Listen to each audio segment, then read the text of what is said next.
teď anglicky.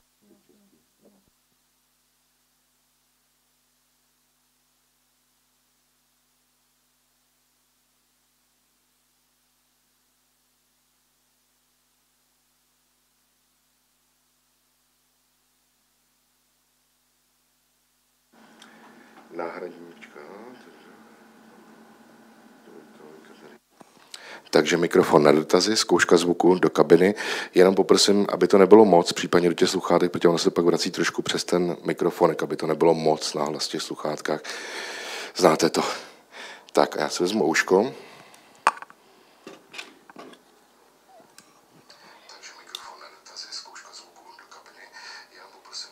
Takže můžeme třeba anglicky, zkuste anglicky. Ladies and gentlemen, welcome to today's conference. Je to krásné. A můžeme, hello, ladies and gentlemen, já si to přepnu. Takže mám kanál 1, takže.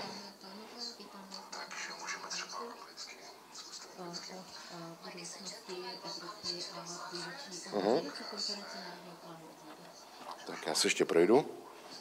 Ještě mi prosím řekněte pár slov. Dámy a pánové, vítám vás na dnešní výroční konferenci Národního plánu obnovy 2024. Těší mě, že vás vidím v takovém počtu a těším se na to, jakou budeme mít dnes plodnou diskusi. Děkuji.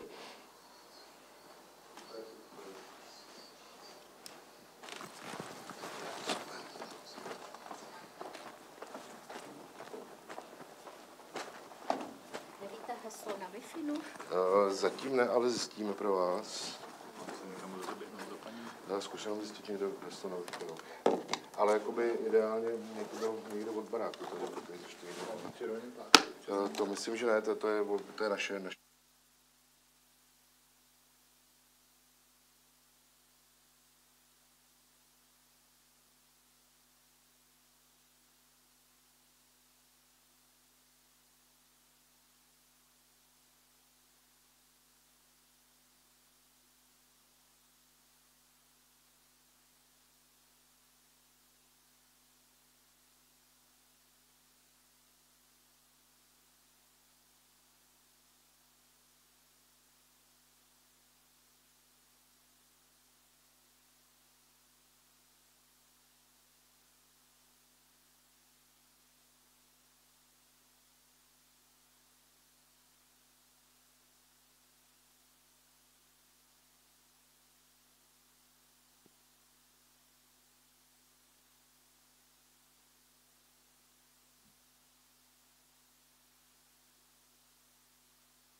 Zkouška do uška pro překlad. 1, 2, 3, 4, 5. Ano, já vás slyším, dobrý. Tak já si vás taky poslechnu. Ano, hovořím. Hovořím na angličtině. A poprosím do češtiny. A poprosím do angličtiny za 5 vteřin. I speaking to English. Perfect. Yeah, fine. Mhm.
Krásné ráno, vážené Good dámy, morning, vážení pánové. ladies and Vítám gentlemen. vás na výroční Welcome konferenci at the Národního annual plánu obnovy conference 2024. of the Jmenuji se Aneta National Vlková, Recovery jsem šéfredaktorka Plan serveru 2020. a mám My velkou name čest s vámi is dnes být a moderovat ty části and dnešní konference, I will be the moderator of today's part of the conference here in the main hall of the Kaiserstein Palace. 4 years have passed since the moment when the European Commission proposed the Recovery and Resilience Facility, and since that time the member states started to generate their national recovery plans, and in the meantime there was COVID and also the aggression of Russia against Ukraine. And today the countries are reviewing their plans, and today here we will see how the plans have developed up to now and what will be the further development in the future. Before we start with the panel discussions, I would like to welcome here Mrs. Selin Gauer, the Director General of the European Commission, General Director for the Thank you very much. Good morning. I will not pretend I understood the introduction because I didn't get to the translation yet, but at least I could recognize my name, so that was very, very good. No, good morning to everyone. It's a real pleasure to be here for the second annual event in Prague. And let me start by thanking really warmly the Czech authorities and my colleagues of the Commission representation here in Prague for organizing this event, and again welcoming us in such a beautiful venue. You must have only beautiful venues in Prague. Every time we come, we are in a new fantastic place. So thanks a lot for that. It's also particularly nice to be here on the 20th anniversary of Czechia's accession to the EU, because it's always a very moving moment, and I still remember vividly this enlargement and what it meant not only for you but also for us in Western Europe to see Europe reunited and to see you joining our family. It's also a good way to look back at what accession meant for Czechia and all the benefits that ensued for citizens and for business. And actually discussing the RF today is just discussing one more of the signs of solidarity of the EU, of all the member states between each other, this time for recovering from the pandemic and managing the transition to the future of our Europe. It's been a lot of work in the last couple of years, and but what we can already see, and when we published our evaluation in February this year, we can already see that it worked. It worked, and the challenge that the member states wanted to address when this facility was created, which was keep the single market together, help the member states to recover together, because if one of them is not able to finance an ambitious recovery plan, that's going to be a problem for all of the others. What we can already see, looking back at the data and at the evolution of the economics, is that it worked. It worked. The single market stayed together. It didn't fragment. All countries managed to recover at an amazing speed from the pandemic. So this part has already worked, and it's a really good thing. Now we are approaching the end of that journey already. It's only 2 years ahead of us before the last payment request will be tabled by all the member states, including Czechia. And ahead of this last step of the journey, I think 3 messages from my side to start the event this morning. The first one is a message of congratulations. It's really a positive message when I look at all what has been achieved in the 18 months by all of you, by the authorities, of course, by the regions, but also very much by the stakeholders that many of you are representing here. It is truly impressive. The start of the implementation was difficult. The negotiation of the plan was very difficult back in 2021. Getting a comprehensive package of investments and reform in a completely new model of delivery was difficult. But now speed really has kicked on, and the progress is really amazing and visible on the ground. Every time we come here, we visit projects, we see what it means for the people in their daily life, and it is extremely nice to see. Very important reforms were passed. I think the reform of the control framework for conflict of interest is one critical one that was already achieved, passed, and that has brought finally an end to the endless issues that we had in the implementation of cohesion policy. So that's one good example where reforms under the RRF have also benefited the implementation of the rest of the EU fund. The Construction Act, I think, is hopefully finally allowing citizens and business to get their projects off the ground much, much faster. I was always shocked when we started this work to see that Czechia was one of the worst countries for business development in this respect, that permitting was taking so much more time here than anywhere else. Now, I think with this reform that was passed and that is going on, hopefully this is really coming to an end. Another example is the revision of the curricula in schools for bringing more IT and more STEM in them. I think also very positive and immediate impact on the children.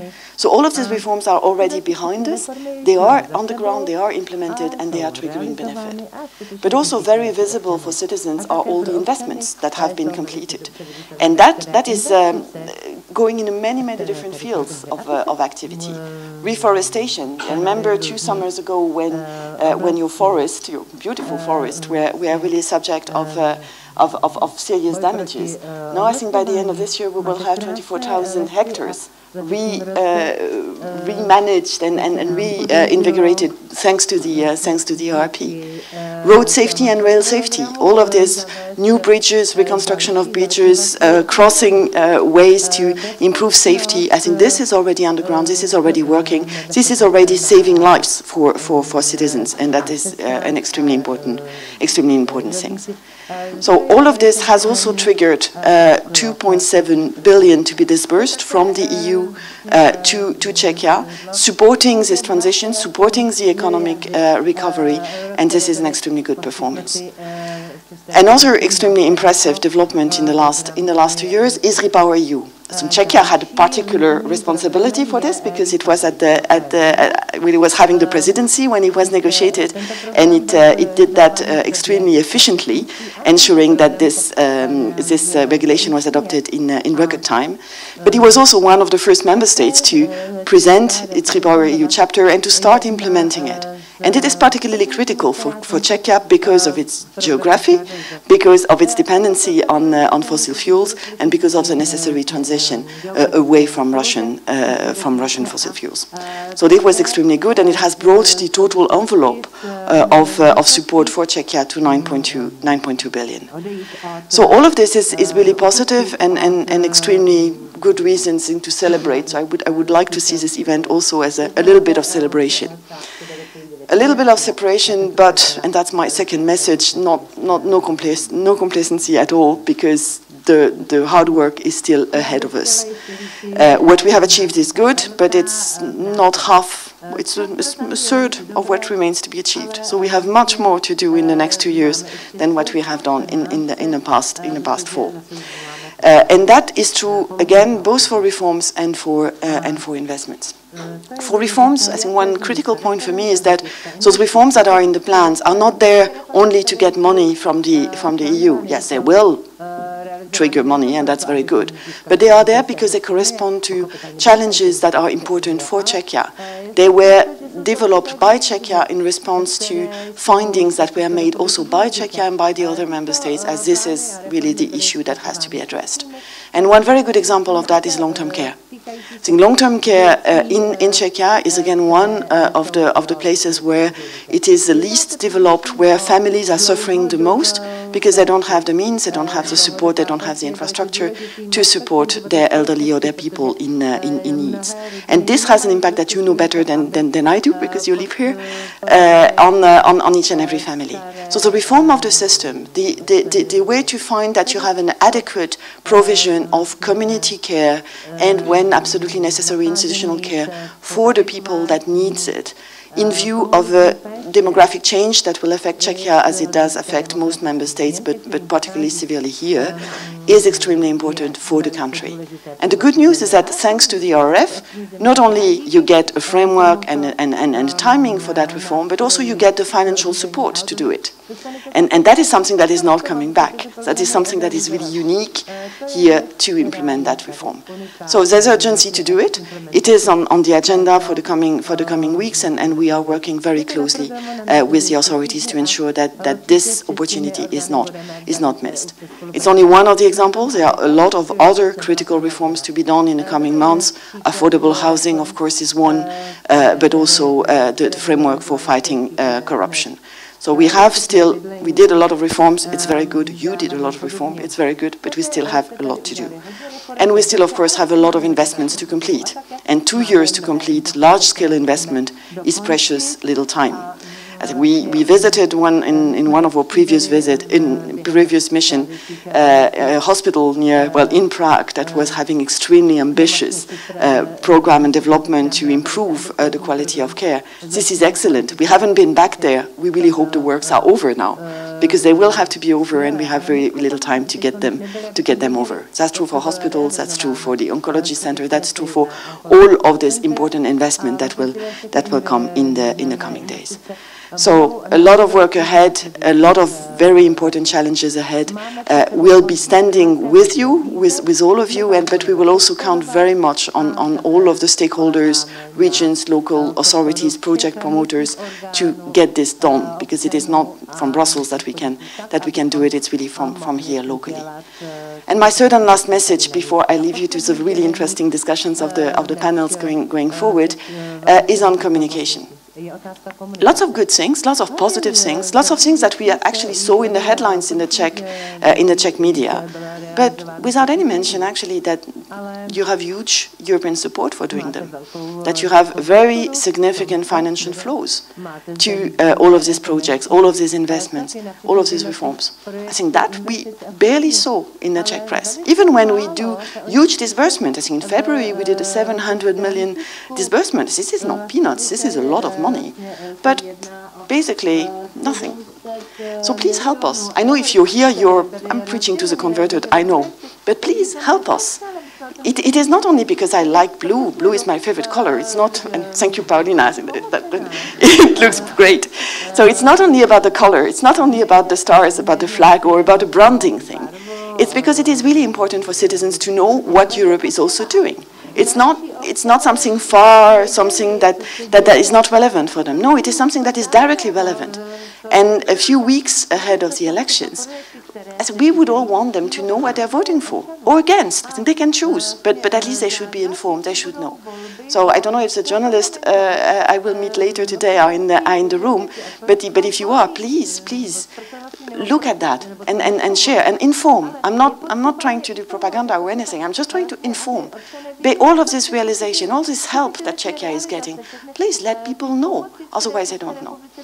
So for that and for all the efforts you will be making with your consistency, with your families and friends, thanks a lot in advance. Thanks a lot also for your attention, and very much looking forward to the discussions today. Thank you.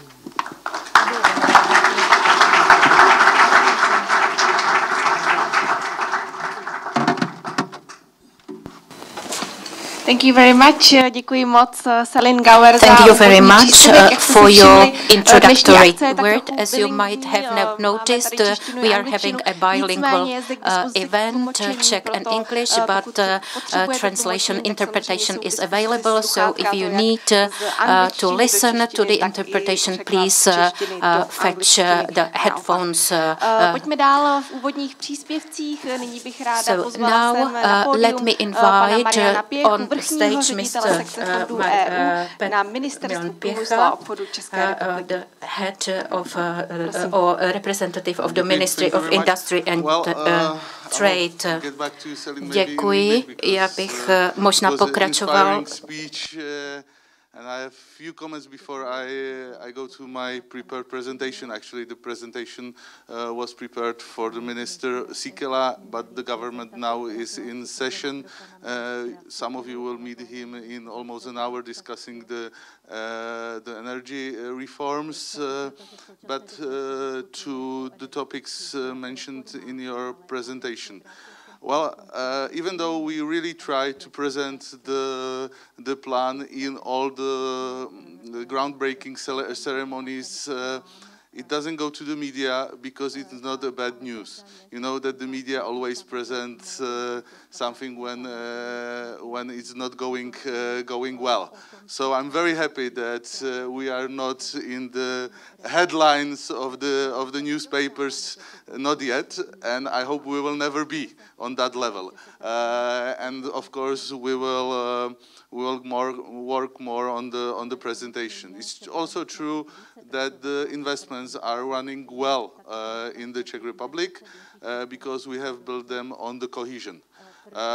First, I thought it was maybe not so challenging as the RRF is opening more doors than just focusing on the payments and everything.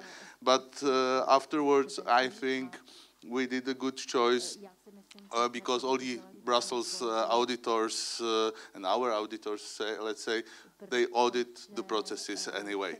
So if you have a good processes, you are okay for the auditors and you actually get the payment passed. And of course, the reforms are challenging. You have mentioned that it could be easy money if you pass the law. That's well meant when you plan, but then it's a political battlefield when you need to pass the exact law. In this case, it is true that this is in front of us, and it will be the main challenge for the Czech Republic, because we are very strong on the investments, but for the reforms, I think we need to learn how the plan works, how we should work with the plan, so we get the best results.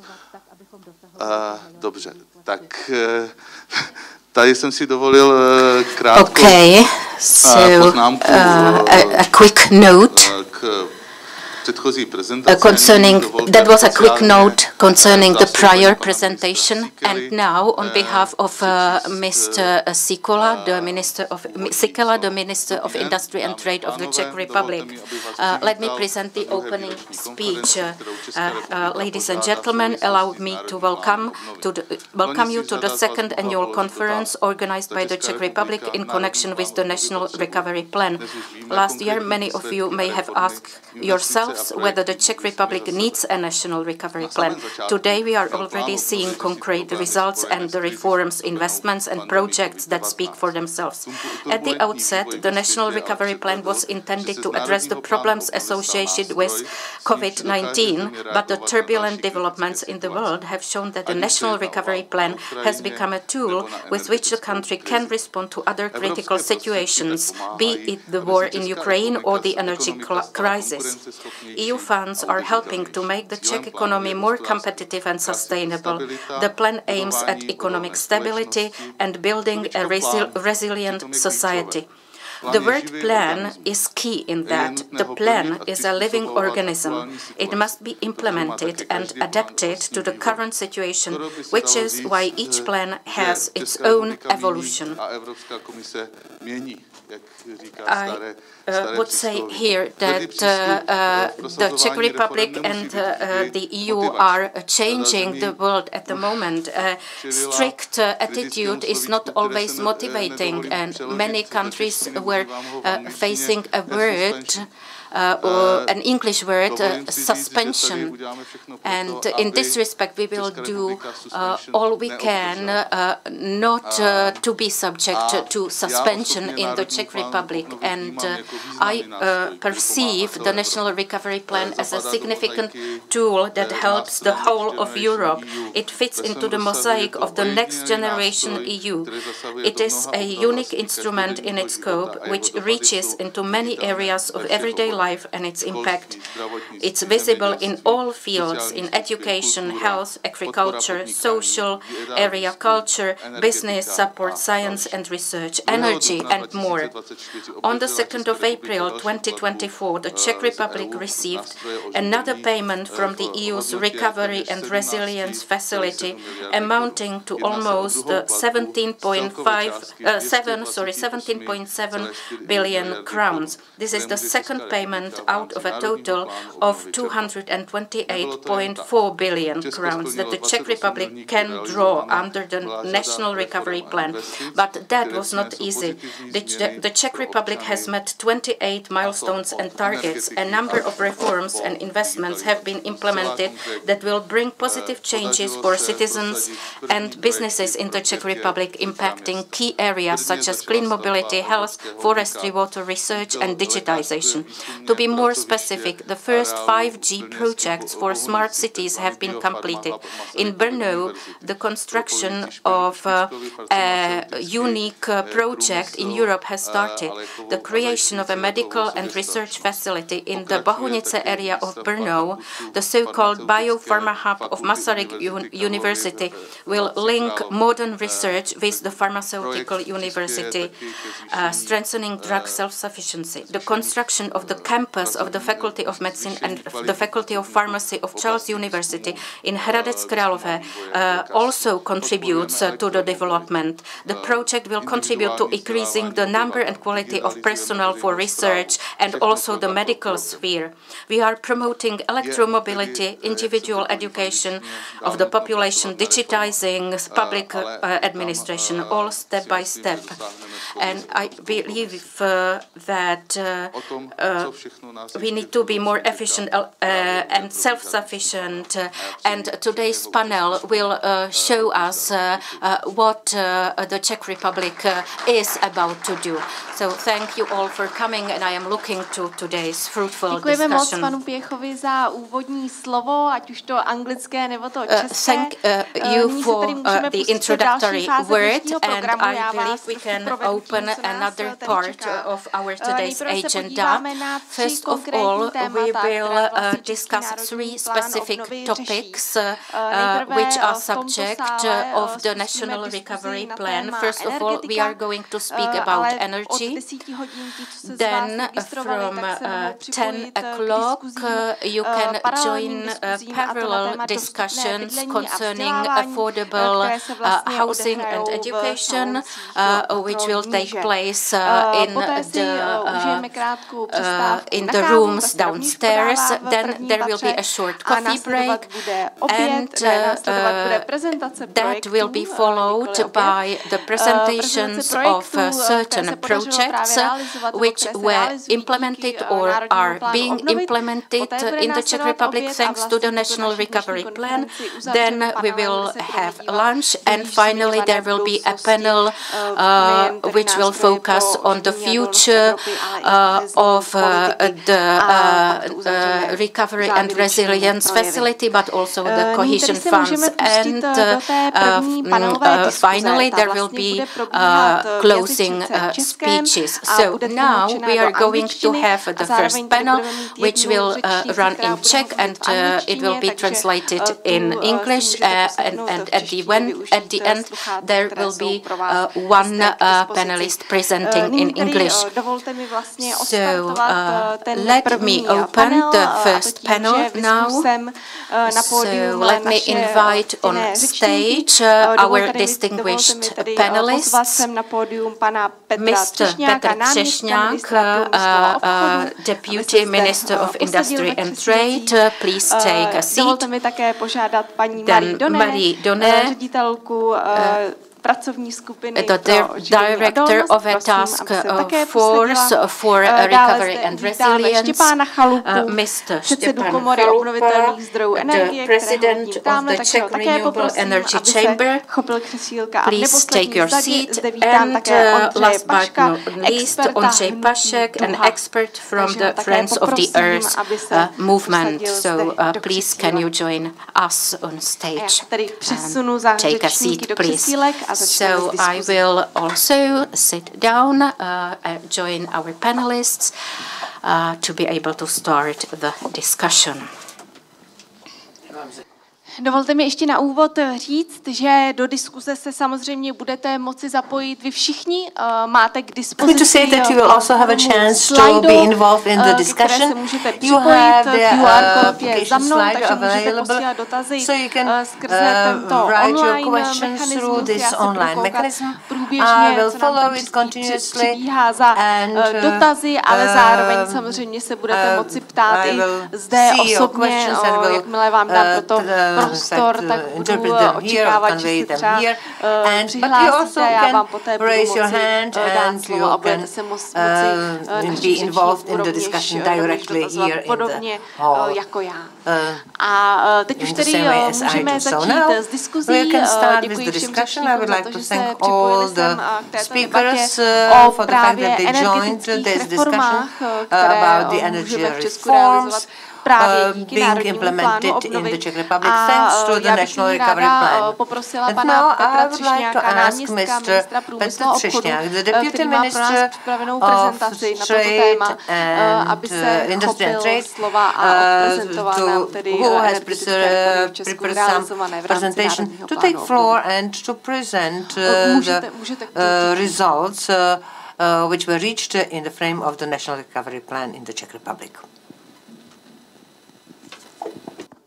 Děkuji za slovo a ještě jednou dobrý den všem. Možná, když jsme tedy otevřeli ten panel energetických reform a jednotlivých výzev Národního plánu obnovy pro and as we are speaking about the challenges in the energy sector, at the beginning, I would like to mention that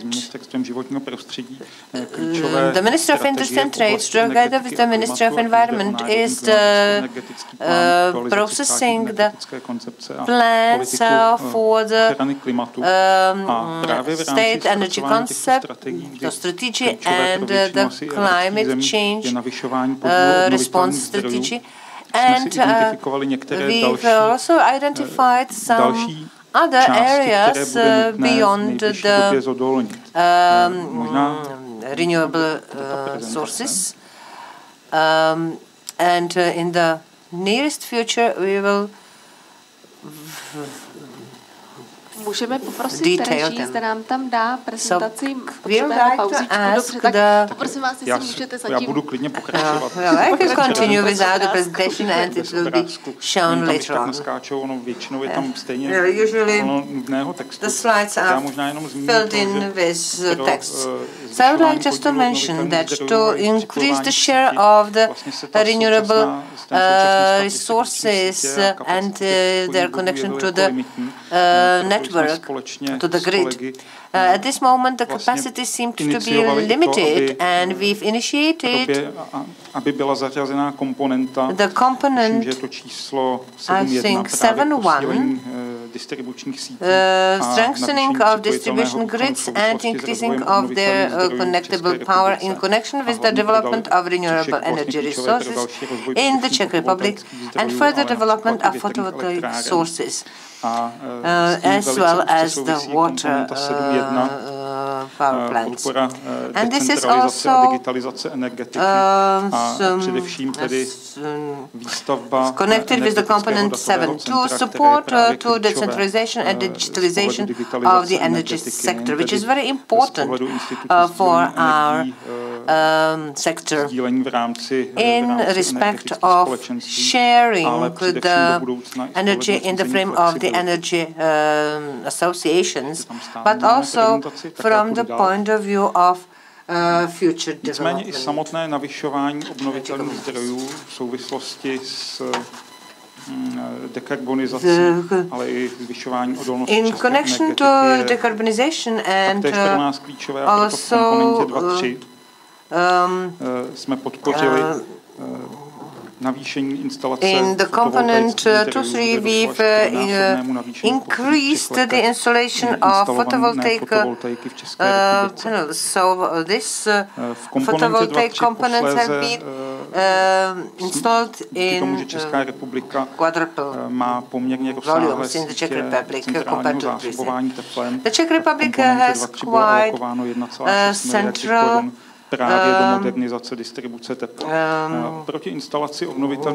network for the heat distribution. So 1.6 billion Czech crowns were allocated for the modernization of heat distribution. And also Stále tam nemáme prezentaci, nevadí, já budu pokračovat dál těmi samotnými energetickými reformami. Možná zde zmíním to, že fossil fuel power plants have been renewed and reconstructed in the amount of 63 projects. In the Czech Republic, kdy vlastně došlo when Russia způsobu toho, jak nahlížíme na modernizaci a reformy v energetické legislativě. The approach to reforms in the energy legislation has also changed, and the Czech Republic energetický zákon na zelené louce, což znamenalo poměrně dlouhý legislativní proces. A dali jsme se na cestu dílčích novel energetického zákona, které měly za cíl processing the totally new Energy Act, but we decided to follow the path of the particular small amendments to be adopted continuously. So the important navýšit možnost instalovaného výkonu až na 50 kW pro drobné obnovitelné zdroje bez stavebního povolení. So-called Lex RES 1, it means the amendment to the Act number 19/2023, which simplifies the energy project, včetně zákona o hospodaření energií, ale i dalších souvisejících prováděcích předpisů. So it's associated with also other implementation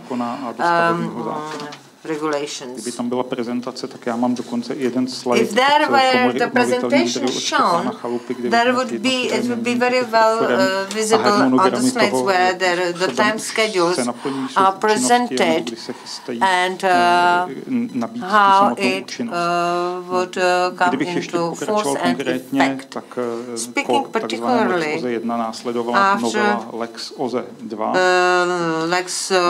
1, there was the Lex ukotvit sdílení energií, ukotvit institut aktivního zákazníka, byť tam přímo není popsán, ale v principu focuses on so-called active customer, and the definition of the active customer has not been established yet, but factually this already exists. So that was a short information about the first amendment of the Energy Act. So let's hope it works. Tak se dostanu k tomu druhé klíčové novele, která byla tedy už schválena vládou v červnu 23. Second key amendment, which was adopted by the government in June 23. The process was quite long, and only on the 20th of December the president signed it. So the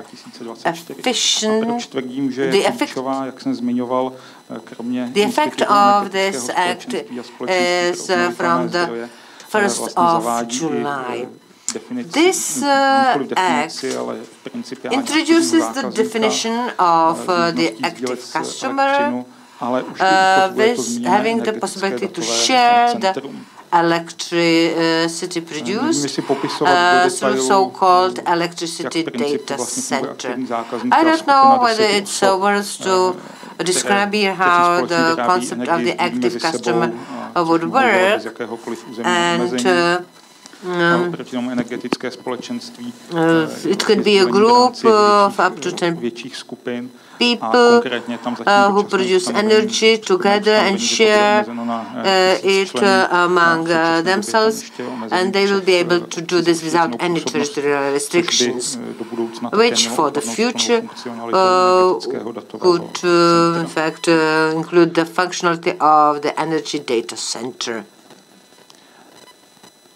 Možná rovnou, abych nezapředával do témat energetického společenství. Go too deeply into the topics of the energy sectors. I will move to the third key component. I've already mentioned the energy data center.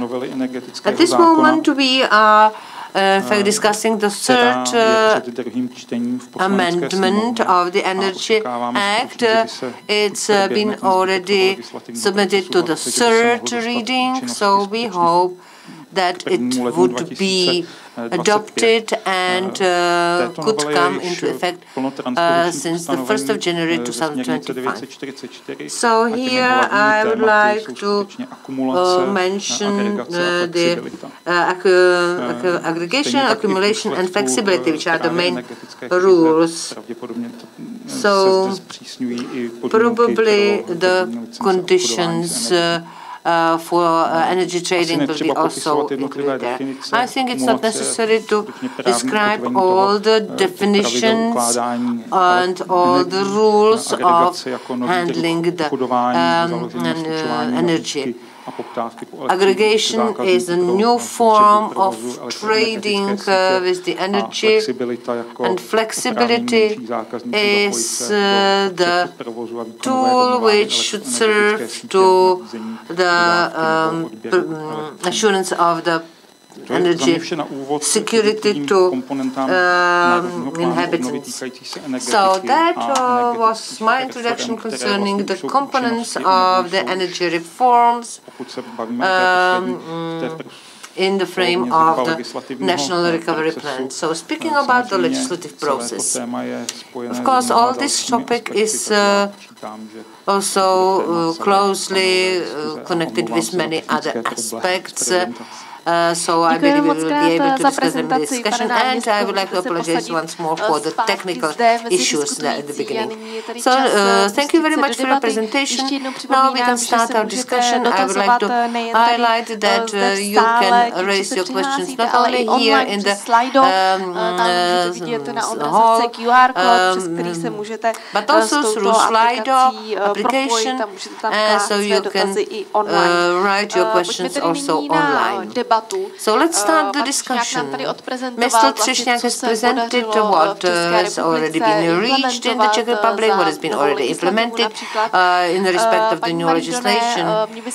Mrs. Maridony, how are you assessing the speed of the reforms in the Czech Republic? Do you think it's sufficient, or what's your opinion, or maybe what obstacles and barriers you see in the implementation of these reforms all over Europe? Many thanks and apologies for not being able to do this in Czech, and for bearing with me, and also thank you to the translation. I'll try to speak slow so that everybody can follow, and please shout if it's going too fast. So yes, maybe let me start by pitching the picture in terms of the EU climate target and how daunting this task is, commenting a bit on what we do on EU level in that respect. Then moving indeed maybe regarding the Czech case and what's our assessment so far. And then I can touch indeed upon what we see as the challenges and the difficulties in that path. And then, of course, if there are questions, we can complement after.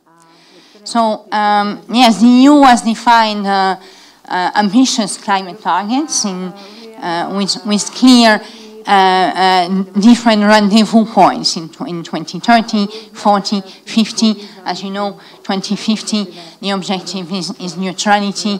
We have very recently fine-tuned the targets for 2040 with a 90% reduction in greenhouse gas emission compared to the figures of 1990.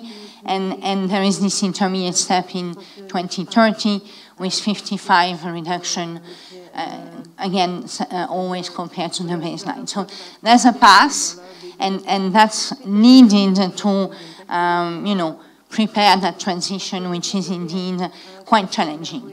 The nature of an energy transition is indeed complex and takes time, and that's why it's very important to prepare that gradual transition that will require important political, policy, economic decision, and that we then, on that path, keep a high pace and a timely implementation of all the reforms and investment so that we are, gradually moving away from fossil fuel, facilitating decarbonization of our economy, and indeed preparing our energy system for the future.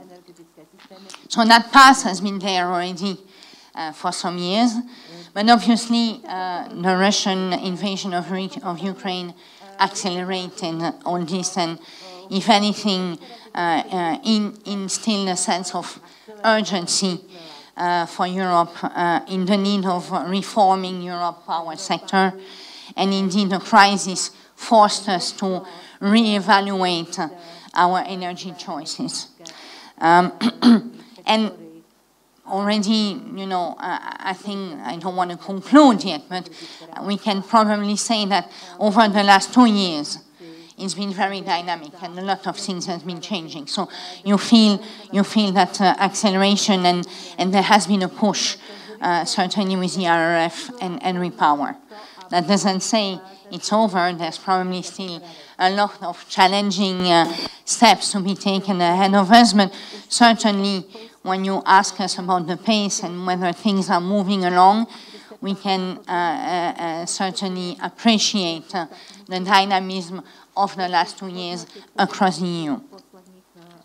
Now, the role of the EU there, what we observe, and then I'll move to Czechia. Céline mentioned already this morning the RRF as a tool, as the vehicle, and the Repower chapters that have been added in the RRF. The RRF is a good support for this because it's an implementation tool that is playing a lot on the synergies between reforms and investment.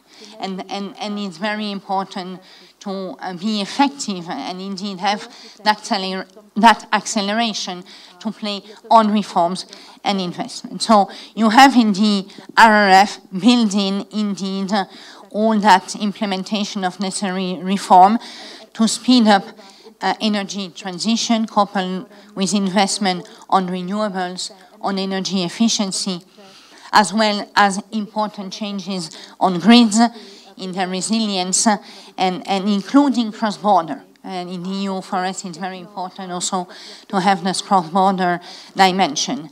And that mix is really bringing efficiency gains, and it's also, of course, with the RRP, so the national plans, to have for every member state those plans that are designed and geared toward the specific domestic challenges, so that we are going in every country looking at specific challenges and designing those transitions. So Repower added to that, and I think Céline mentioned already, in the case of the Czech plan, we have a bit more than 9 billion euro in total, of which 740 million, I think, for the Repower chapter. That's really geared toward clean energy, saving energy, and phasing out the dependence from fossil fuel in general, and in particular from Russian fossil fuel. We have at this point in time a majority of member states who have already adopted ambitious Repower chapter inside the RRP and RRF.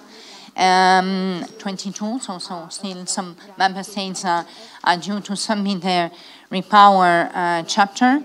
And so those reforms and investments will facilitate the rollout of renewable energy, and through the reforms trying to provide legal certainty, so the appropriate legal framework to lift barriers to competition, providing certainty in the framework to indeed pave the way for market access, grid integration, and so on.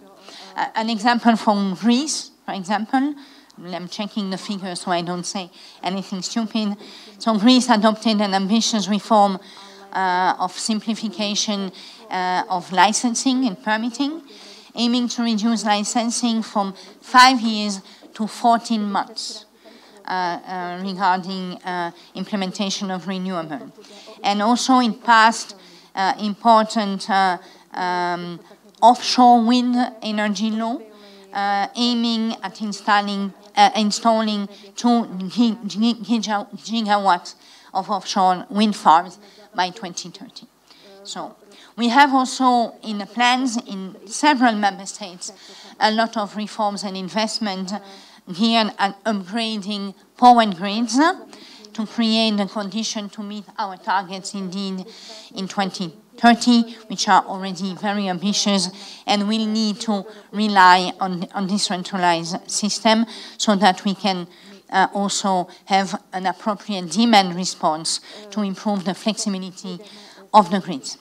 Now, turning to Czechia, I think, and Celine mentioned it already, we have to welcome very much all the efforts and the ambition of the Czech plan, and also acknowledge the pivotal role that the Czech presidency played in negotiating the REPower regulation, and indeed in very timely fashion pushing all the member states in developing those REPower chapter. And in the case of Czechia, having submitted a chapter very soon, a high pace of reforms, and Deputy Minister already mentioned some of them.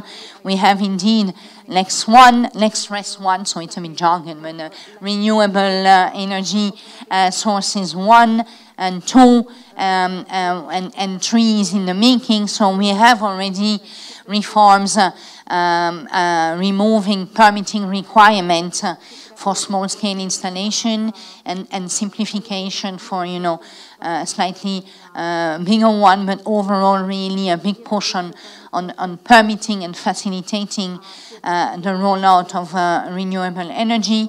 We have also this possibility to share electricity, and also have energy communities.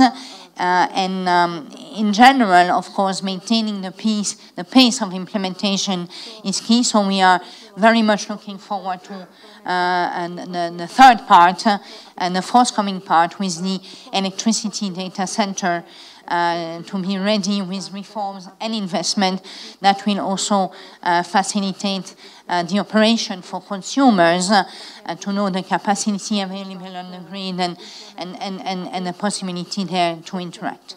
So the message clearly there is having in mind, of course, the starting point of the energy mix in Czechia. So there's a daunting task on that transition to keep the momentum, keep going, and stick to the agreed timeline.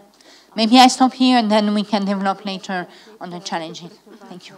Děkuji moc krát za tuto prezentaci a za zhodnocení. Thank you very much for the presentation and for evaluating the progress on the European level, but also for commenting on the situation in the Czech Republic. Our next speaker is Štěpán Chalupa from the Renewable Energy Chamber. We have heard a lot about the successes, but if we were to assess that from the viewpoint of business, how do you see the reforms? Will they contribute, or have they contributed, or has the National Recovery Plan contributed to the development? Thank you for invitation.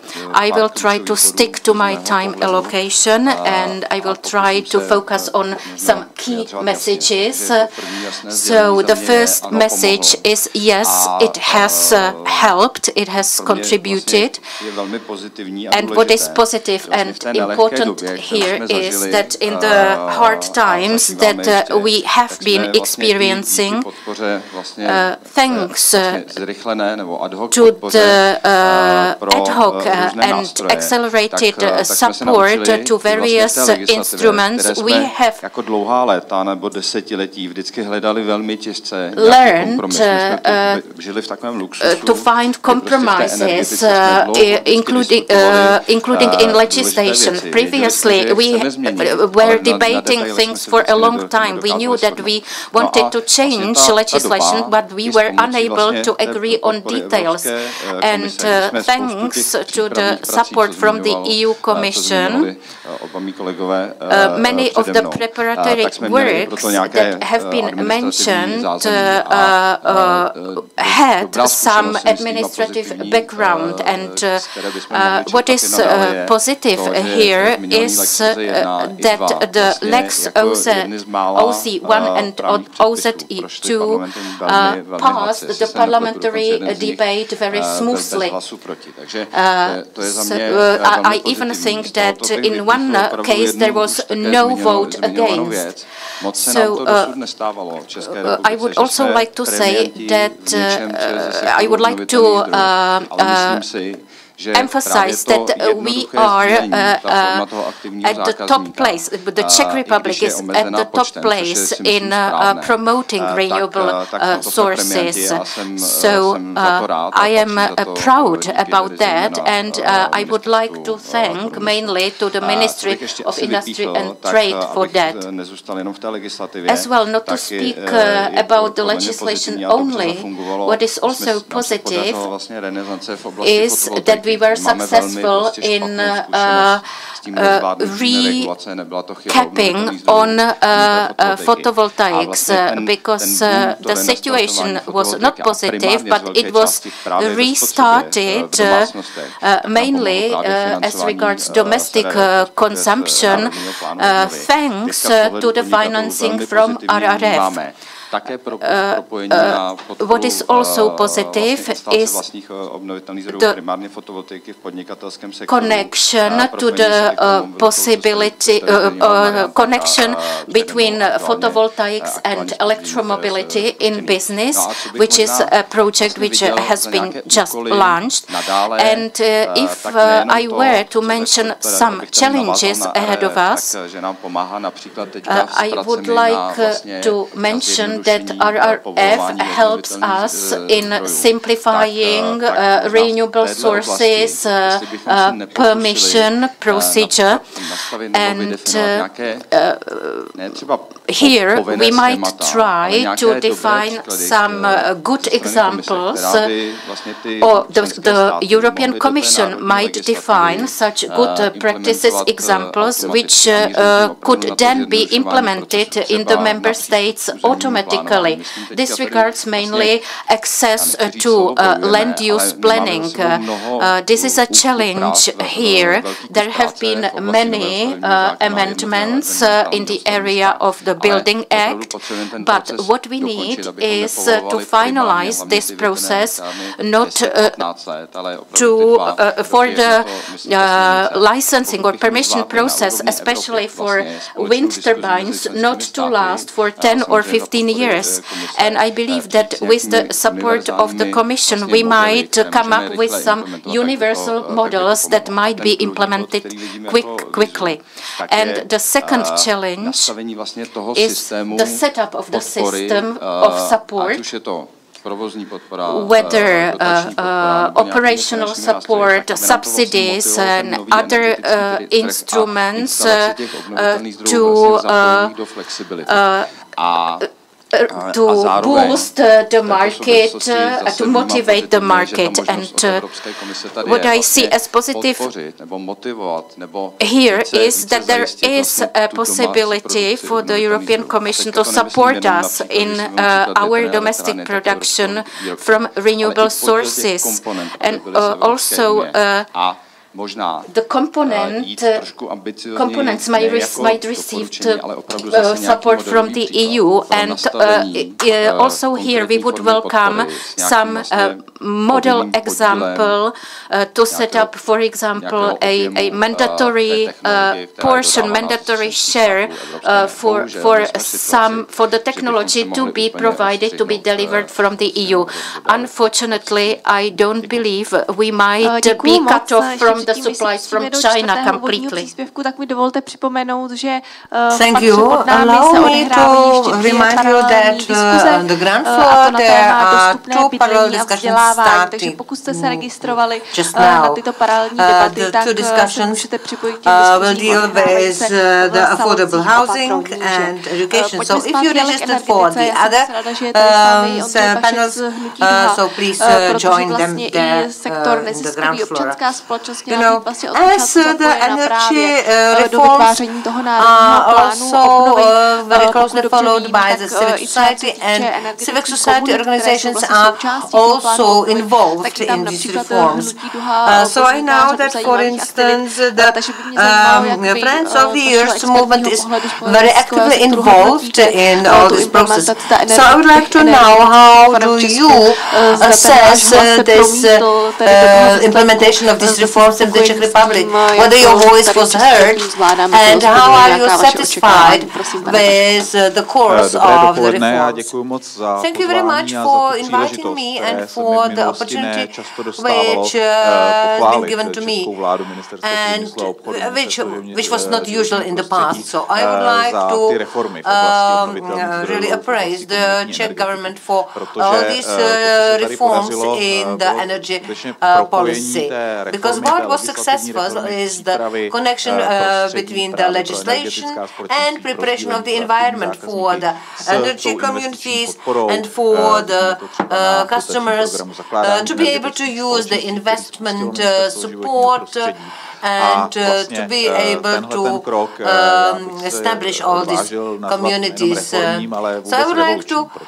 call this step not only a reform, but really the revolutionary one, because thanks to new Energy Act, this market and this field opens to all the range of actors, the communities, cooperatives, small businesses, and so on. So, on the other hand, the government nevídaně příznivé a zároveň kritické konstelaci and at the same time critical situation, energy crisis, the obligation to implement European directives, and the means which were tools which were available in the frame of the recovery and resilience facility. So this was the opportunity. I think we grasped it in a very good way, and it's necessary now to continue and not to slow down in this shift. This is the main key message I would like to convey here, because we have a lot of things to be proud of. For instance, yesterday there was the conference of the Energy Communities Conference, and European colleagues really appreciated this conference. They appreciated the projects which were supported. These were mostly the projects which have a great portfolio of stakeholders. So it's necessary to continue in this support, and it's not necessary to mention that all the regulations, simplification of access to the energy data center would be simplified. Well, we are a little bit in delay, but just a short one. But there are some details, such details as the accessibility of data, which have to be still solved. And what is important for the civil society sector is the necessity of information, because even some specialists in energy sector have difficulties to follow all these changes.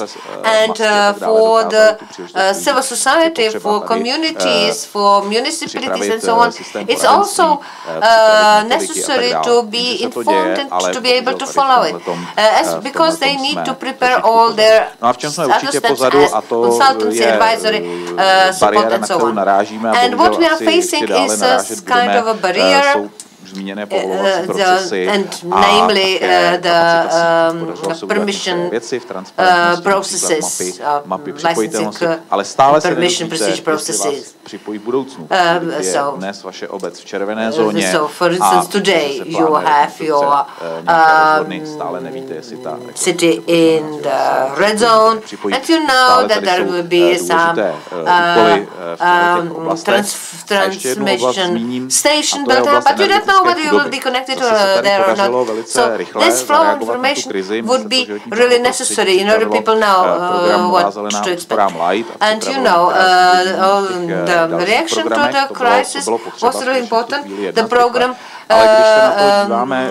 Green Energy Light was very important, but we also prepared some events or actions. So the focus to new green light doesn't mean that we are solving the issue of the energy poverty, but we are solving the issues also of those who are not facing the energy poverty. So we have to review these programs in order they focus on the most vulnerable households, especially the households who are living in the rented houses. And there we need to interconnect the reform, change of the main conditions and the solutions which could be recommended. You know, you started my speech with saying whether the civil society had a chance to be involved. And I would like to answer yes. Yes, we were involved in the preparation of many regulations. What was not successful was to be involved in a systemic way, because the civil society has certain processes, how to organize themselves, how to involve their representatives into various preparatory procedures.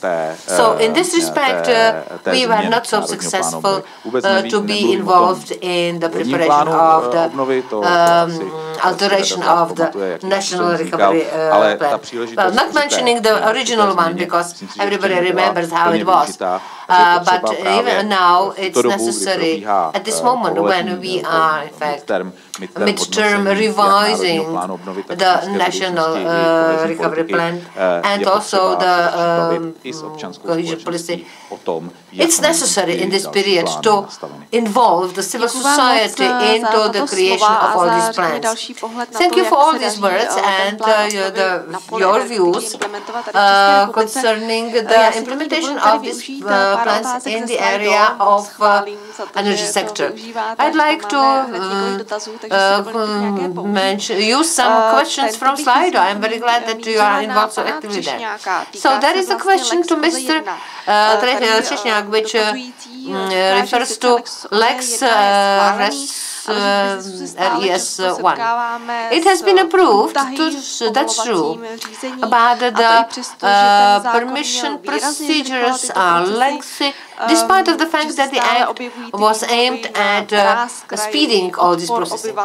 Because we are still facing the issues as the landscape characteristics, some obstacles from the side of the citizens. So how to solve it?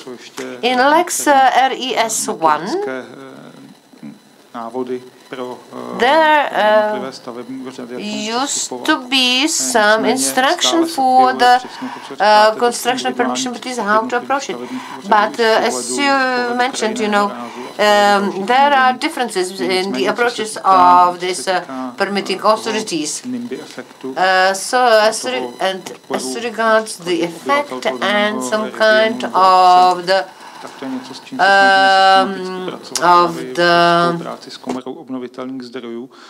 resistance of the inhabitants. We are trying to work on these issues through communication. We are communicating with investors who plan to install some wind power plants. But what is now important in respect of the communication with municipalities are some bigger scale installations. And you know, to reform all that and to put it to some legislative framework. What is the key is the correct communication between the investors and the communities, local municipalities, local communities, and so on.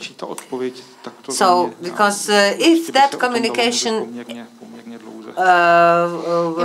good, many problems would be simple. I have a similar question to Marie-Donné. Michal Holupa mentioned that it would be good if there were some model or pattern examples from Europe how to speed up all these permission processes.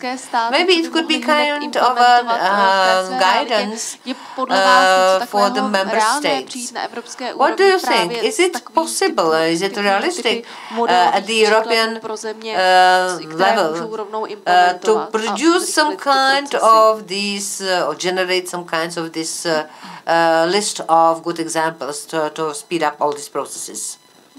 Thank you for the question. And well, let me start maybe by saying that there may not be a one-size-fits-all here because there are very different national realities.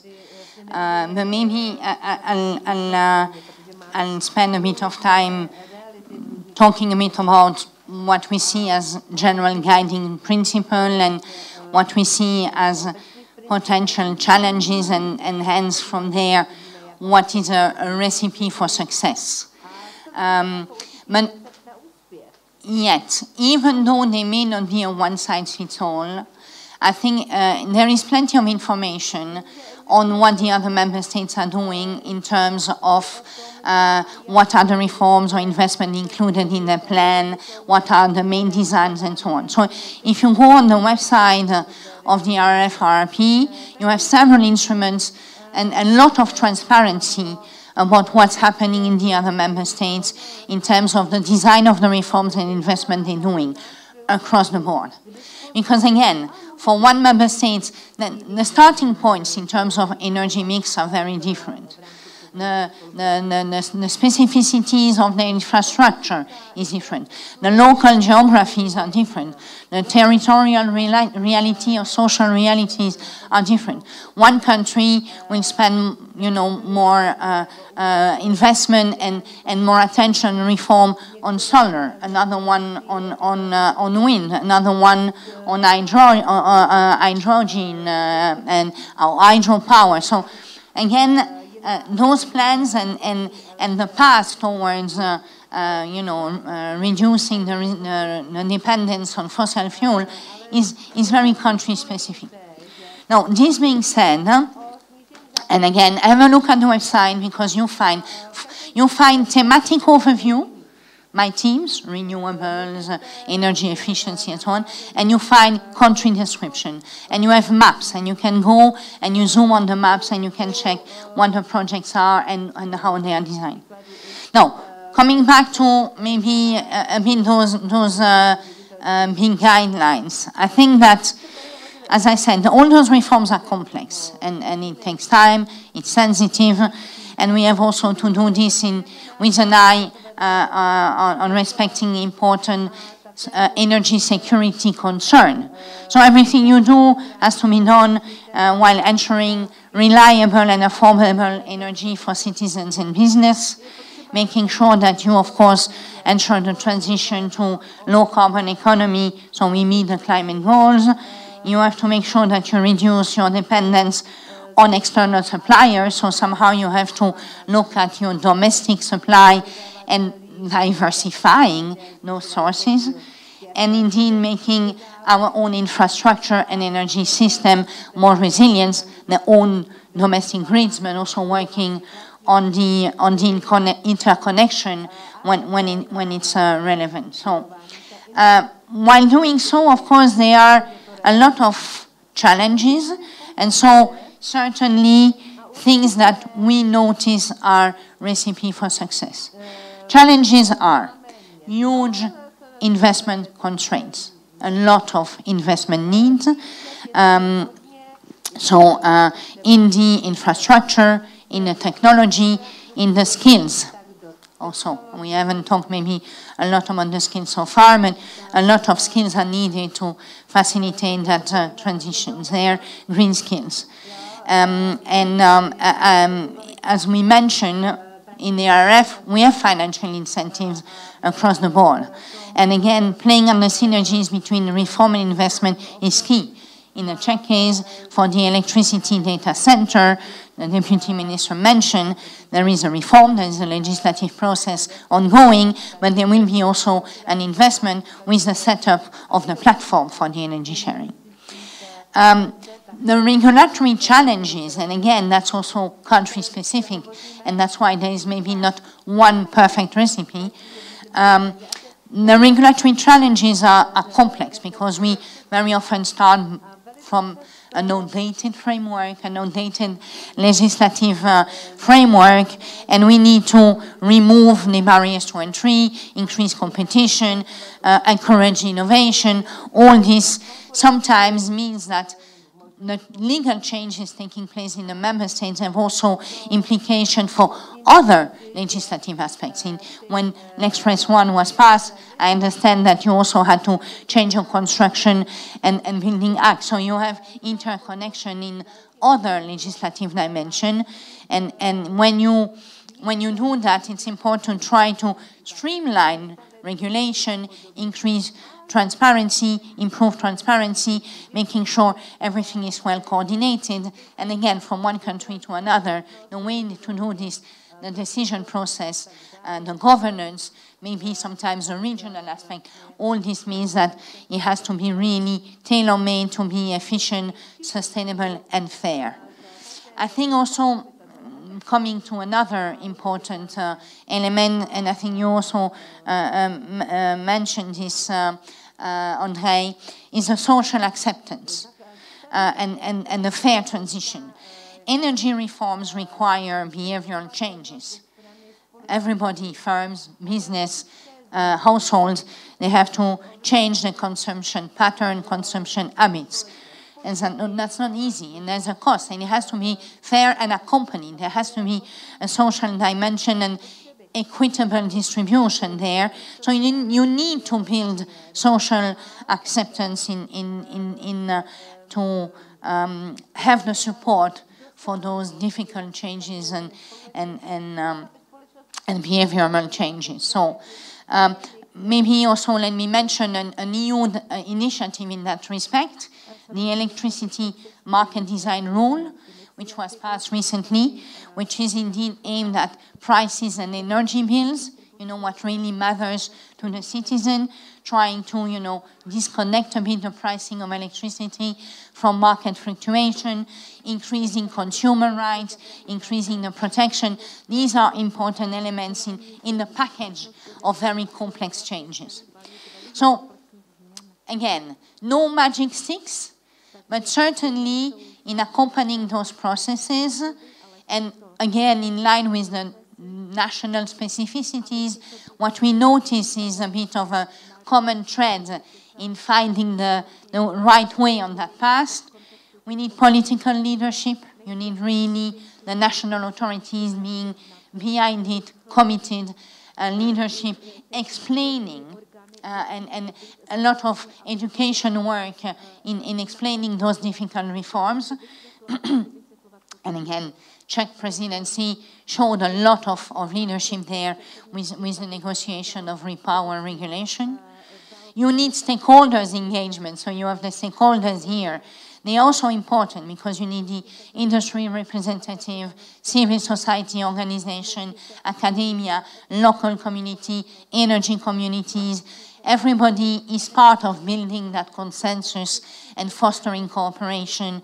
And it's really a great challenge to accelerate those renewables and finding the right place to do it. And some places are maybe better to do it than others. So that's really a collective responsibility. And then finally, I hinted at it, the capacity building. So the human capital, the technical expertise, and making sure you have indeed the skills, because those challenges are really daunting. I'm a poor economist, I'm not an engineer, but we need, you know, those engineers and the skills and everybody to be trained to develop that, and making sure we can scale up the skills to facilitate the rollout of the renewables. Děkuju moc. Ondřej Pašek se hlásil o slovo. Thank you, Ondřej Pašek. Já jsem chtěl ještě k té podpoře lidí k výstavbě obnovitelných zdrojů, concerning není pravda, že česká veřejnost nemá ráda obnovitelné zdroje. It is not true that the Czech population does not like renewable sources. All the polls and research shows that it's the opposite. They are saying that it's where the money should go. But on the other hand, the Czech population likes forests. They like mushrooming activities. So that is why the decision-making power needs to be strong. We need to overcome this resilience, this resistance, because people, everybody wants to benefit from the changes. So we have people who offered sharing of cheaper energy in local communities, and these people won referenda in the communities for building wind turbines, because wind turbines return on investment is the shortest one. But we need to be successful in persuading people, so that should be also part of the subsidy policy. We need to define the effects that we want to achieve. Do we want to achieve a higher number of installations? I don't think so. We need to look for the support from the population. And as regards the energy communities, which can have up to 1,000 members or even more, and to benefit from wind energy. So what we can see there, the first phase is the most difficult one, because you need to invest a lot into the legal preparation, in getting the community to putting the community together. This is the most risky phase of the whole process. And this is the direction where the public support should go, because differently to commercial projects, these represent some additional costs, but they also offer what the commercial projects cannot offer, and that is the acceptance on the part of the public. I would like to present some short and specific projects because we have the leadership that we need. So first of all, acceptance. The history of renewable sources development, and primarily wind turbines and photovoltaics, shows that the local community needs to be involved. Sharing sharing is okay, whether within a community or by an active customer. But this is not a new thing. Community or cooperative energy has existed for decades, and we know it in the Czech Republic, and there are several different forms. What is important is to teach the local community to evaluate it, to compare different options, different variants, and this is the educational campaign, and we try to contribute to it. We did a lot. I can remember a very good program or broadcast that was called Let's Deliver Energy. And I have mentioned some examples which show, or we can look also at Poland or Germany, to see that what works is an obligation to provide some to contribute with some wind or photovoltaic source energy into a concrete place. This might help. I would also like to mention the permission process. The updated directive is helpful in that we applied the public interest principle, but it seems too strict. I'm talking about a refutable assumption, and the aim of this is to protect nature, and from this we have excluded some areas that are subject to protection, so it's contradictory. And this causes problems in the implementation on the national level. And what is more, as regards the wind energy, we talked about the nature of landscape, and yes, this poses some issues, but I believe that based on the new legislation, it will be fixed successfully.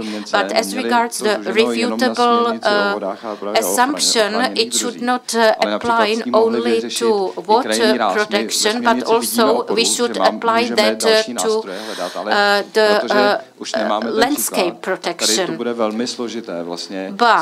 it will be difficult něčeho chytat. A kdybychom v tom příkladu šli například ještě dál, protože my aktuálně to go even beyond that in the examples na tu ochranu krajinného rázu chránit, každý vlastně v tom thinking about what should be protected in terms of landscape, different people are differently sensitive to different things. So let's mention one example. It's an EU Commission example. We protect to 100% extent the Prague Castle, which is reasonable. Nějak vydefinovali opravdu, že některé hodnoty se opravdu mají chránit. That there are some values that have been defined as those that should be protected. But we do not have clear guidelines. Právě tady ten limit brzdí. And there are things where the limits, the restrictions are slowing us down. Protože my teďka tady vlastně čelíme situaci, že vlastně are facing a situation where we should install in renewable sources and invest in renewable sources. V tom výhledu té ceny energie v době, kdy vyrábí fotovoltaika, tak se to zdá být ekonomicky nerentabilní.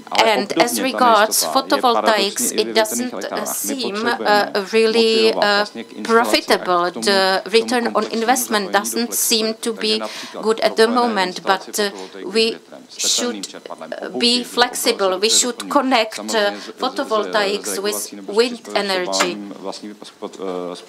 Takže kdybychom měli nějaké modelové příklady, jak toto nastavit, a rovnou to mohli we should have some models, some examples to know how to set up that. And there are efforts on the part of the EU, there are efforts on the part of the member state, but it is very difficult to define or determine the criteria for the support. So we would need some guidelines, and for example, there might be a condition for the wind energy to receive support to have some proportion, some defined proportion that should come from the EU. Is there anyone who would like to respond to this? Just shortly, I would react to what Štěpán Chalupa said. He mentioned this mandatory contribution, which might be considered in acceleration zones if a wind turbine developer in an acceleration zone agrees to a contribution like that, they might receive higher subsidies. But what is important to say here is that currently a developer quite commonly pays a voluntary fee, contributes to the local budget, but for the communities it is not really attractive because they ask themselves what the benefit for them is like. So what is really important is that the money reaches the pockets of the citizens, individual citizens, in terms of some ownership share or some other benefit. Yes, with each installation or investment it will be different, so we need to find some key, whether it will be a community or some financial support, some financial benefit, and but these communities will have not only the benefits, but they will also bear the responsibility. So this will be quite demotivating. So maybe some individual attitude, individual approach will be necessary. So if talking about photovoltaics, there is still a big space for improvement and the ideal state is still very distant. Reakce, tak mám stále dotazy ve slajdu, ale nyní bych dala ráda prostor i někomu zde v sále. Pokud by se chtěl na něco zeptat, tak určitě na mě můžete zamávat. Vidím pana Osvalda, poprosím, jestli je tady někdo, kdo mu může předat mikrofon. Mám tady nějaké kolegy. A tamhle vidím kolegyně už jde. Děkuji Štěpánovi za ochotu, ale už je to vyřešené. Děkuji. Děkuji, abych si pro mikrofon byl došel, já jsem nevěděl, jestli ho můžu připravit. Já se chtěl zeptat, bavíme se o Národním plánu obnovy.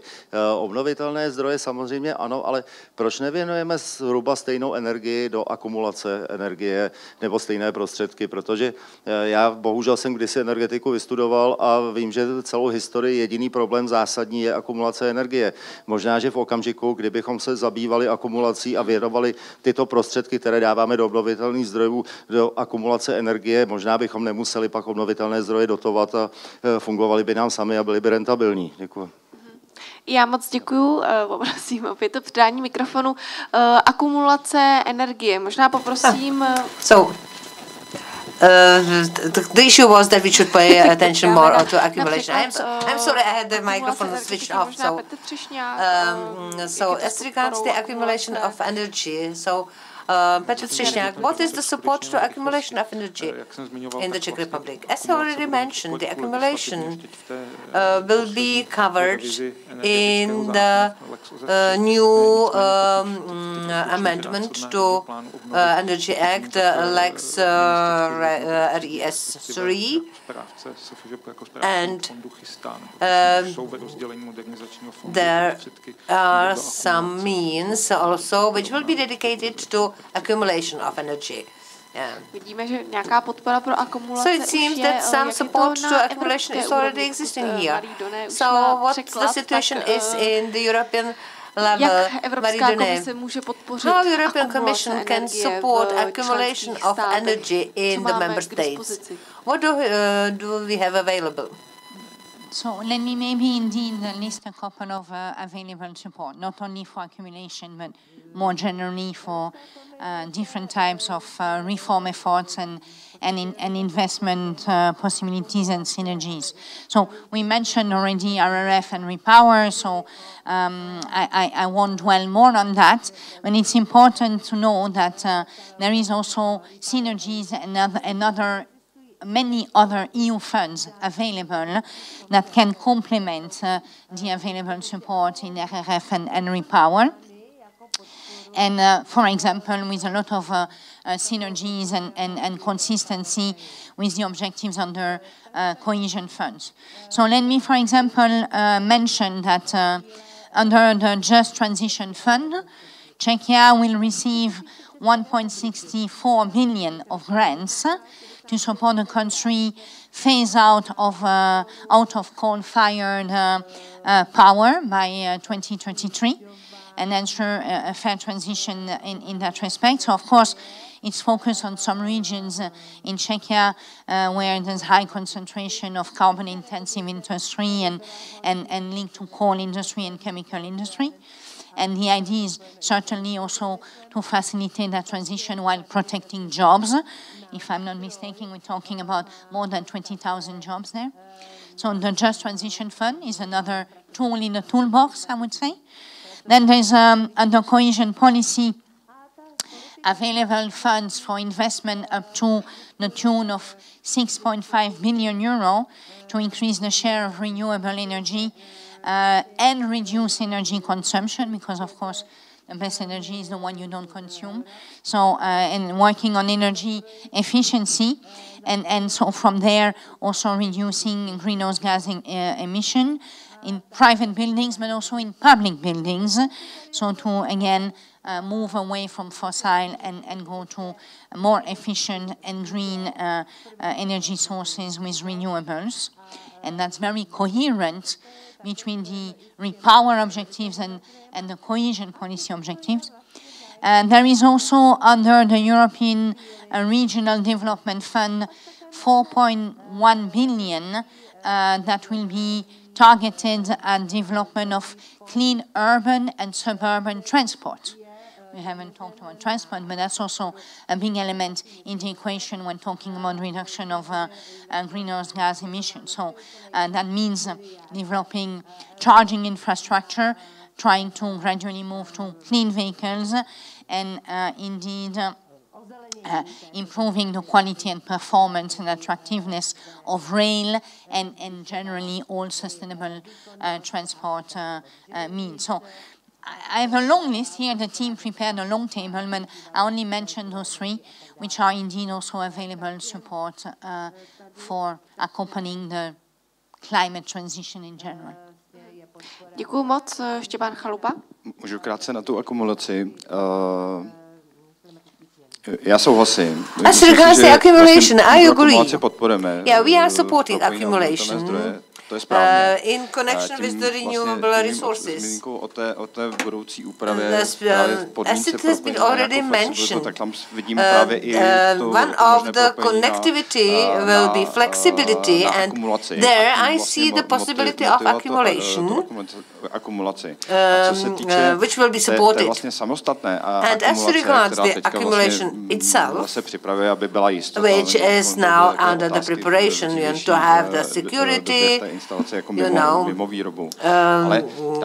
for the periods when the that installation will not produce anything. Myslím, že baterka samotná by se měla uživit sama. The battery itself should be self-supportive.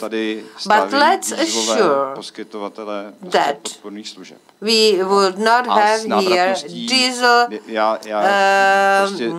support services providers. Because that's really horrible. So let's think what to do with the carbon prices out of the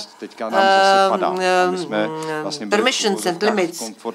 How it's now changing. And now we are in the comfort situation. We needed some finances for grids, for infrastructure, and to reduce the load of the on the consumers, and now the means are falling down because the prices for the permissions, CO2 permissions, is also reducing. So now, we have to connect all these issues with the connectivity, flexibility, and acceleration. But I am asking the question, what to do with the technologies, because from the economy point of view, this technology seems to be not so affordable. Krátce jenom k flexibilitě. To je samozřejmě druhé zásadní téma vedle akumulace, s tím rostoucím podílem obnovitelných zdrojů. A právě zase energetická společenství vlastně nabízí tady tu možnost využít flexibilitu i u domácností, u obcí, u malých firem a podobně. Protože uvědomme si, že tohle je nový koncept a ti, kdo do něj vstupují, jsou early adopters, jsou ti, kteří mají nejvíce informací, kteří mají největší chuť něco se svojí energetickou situací dělat a to právě nabízí využít jejich potenciál ve flexibilitě. Proto ale potřebujeme v tom teď vznikajícím takzvaném Lex OZE 3 v další novele energetického zákona právě dát možnost i energetickým společenstvím stát se agregátory flexibility a to tak, aby k tomu nebyla nutná licence na obchod, což je velká bariéra. Ta licence je nákladná. To be the generator of the acceleration of the accumulation. There is one question from slide. The fund of just transformation, the fund which would assist us to get rid of the dependence on coal. And the question is quite clear. It was raised in English.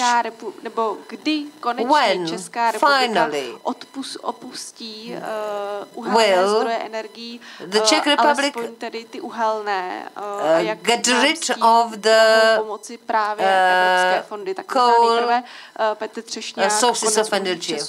So, when there will be the end of coal in the Czech Republic? When? To možná odpovím až posléze. Maybe I will answer later on. I will start with především transformovat ty uhelné regiony, takže oni se mnohdy vlastně ani the aim is to transform these coal energies, because in each region there is the different situation, there are many strategic projects and there are some interconnections between some other project vouchers. So there are projects in education, in production, but as regards the transformation of the coal regions in the context of burning the coal, the government declared in this, in its declaration,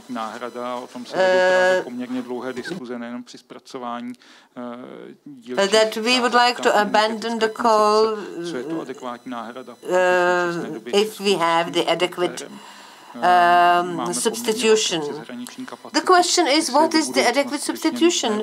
Because we have quite big trans-border capacities in the Czech Republic, so the question is whether to maintain this level of energy production at the level which we used to have in the past. But we see the end of the coal burning, not as the political decision, but as the result of the prices of the emission permissions.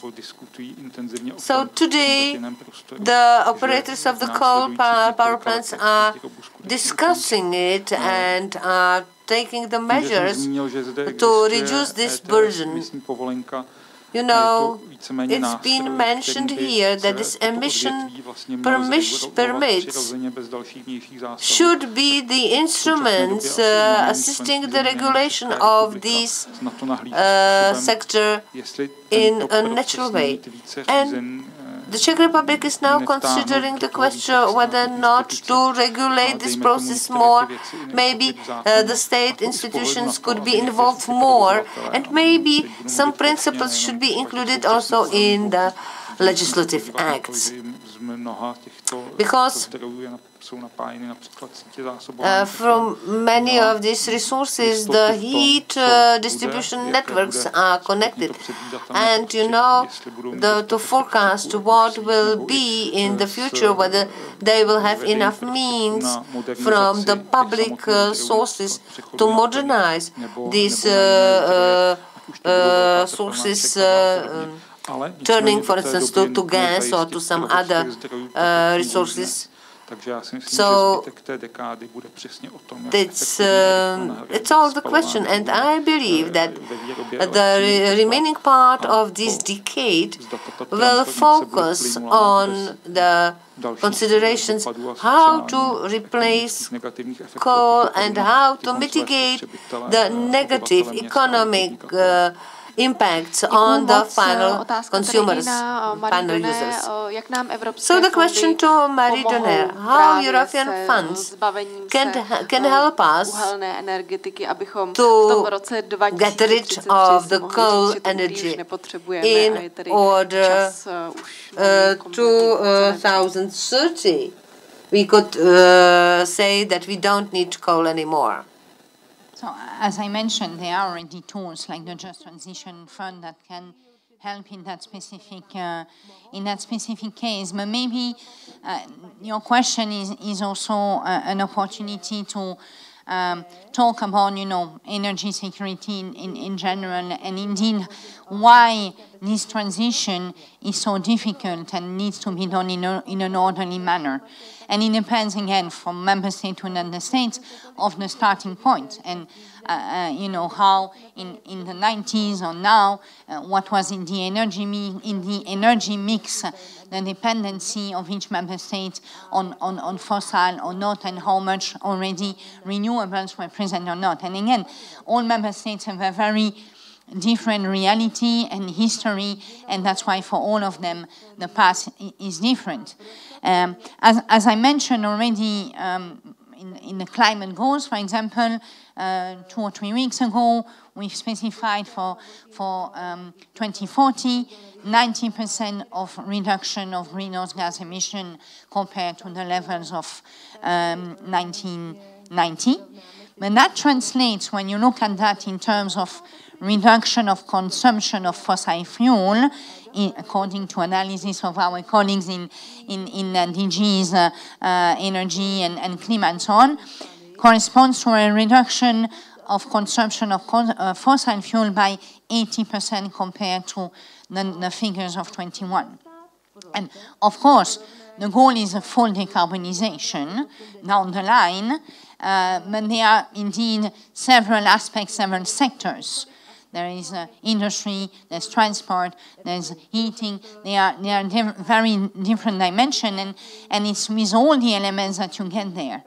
But de facto, in this orderly phase out from fossil fuel, we know that still in 2024, we will still have reduced the fossil fuel dependence by 26%. So in the forthcoming decades, we will continue to depend to some extent on fossil fuel, because we have to gradually and orderly prepare that change in the energy mix and in the alternative sources. It takes time. It's not overnight. And again, depending on the starting point in every member state, that path is different. Let me remind a couple of things. You know, energy efficiency. The energy you don't consume is the best one. It's the cheapest one. So that's already an avenue, and also there's a lot of that in the RRF and Repower.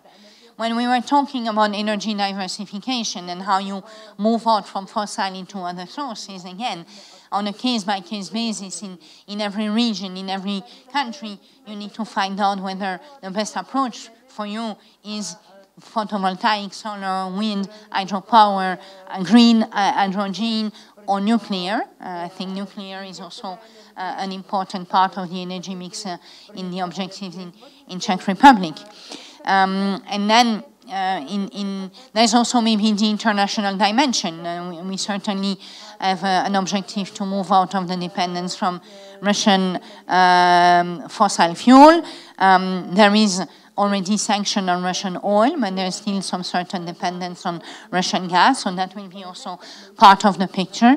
And we will then need also, with our international partner, to develop safe and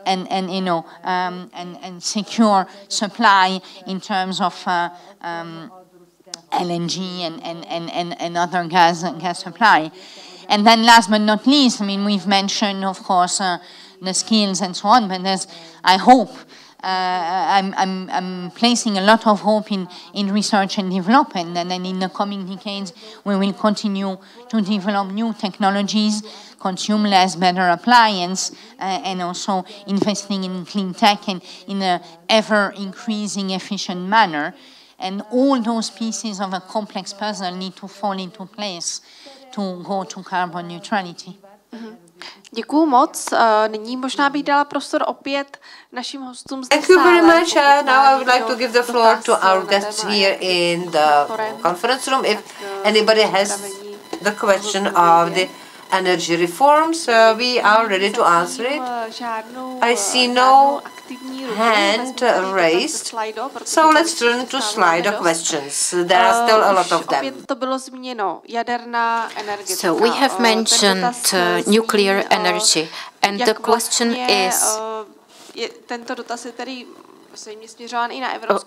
is directed to the EU level, but let's first have a look at our domestic debate. So what will the role of nuclear be in the national energy mix? So how do you view the fact that nuclear should be the second pillar of the energy mix? Moc děkuji za dotaz k jádru. Thank you for the question concerning nuclear energy. Zamýšlíme se nad tím poslední dobou opravdu. We have been thinking about it recently in our sector too. Previously, we didn't like this too much because it was a little bit more important than the renewable sources. But here in the Czech Republic, nuclear energy is nothing new.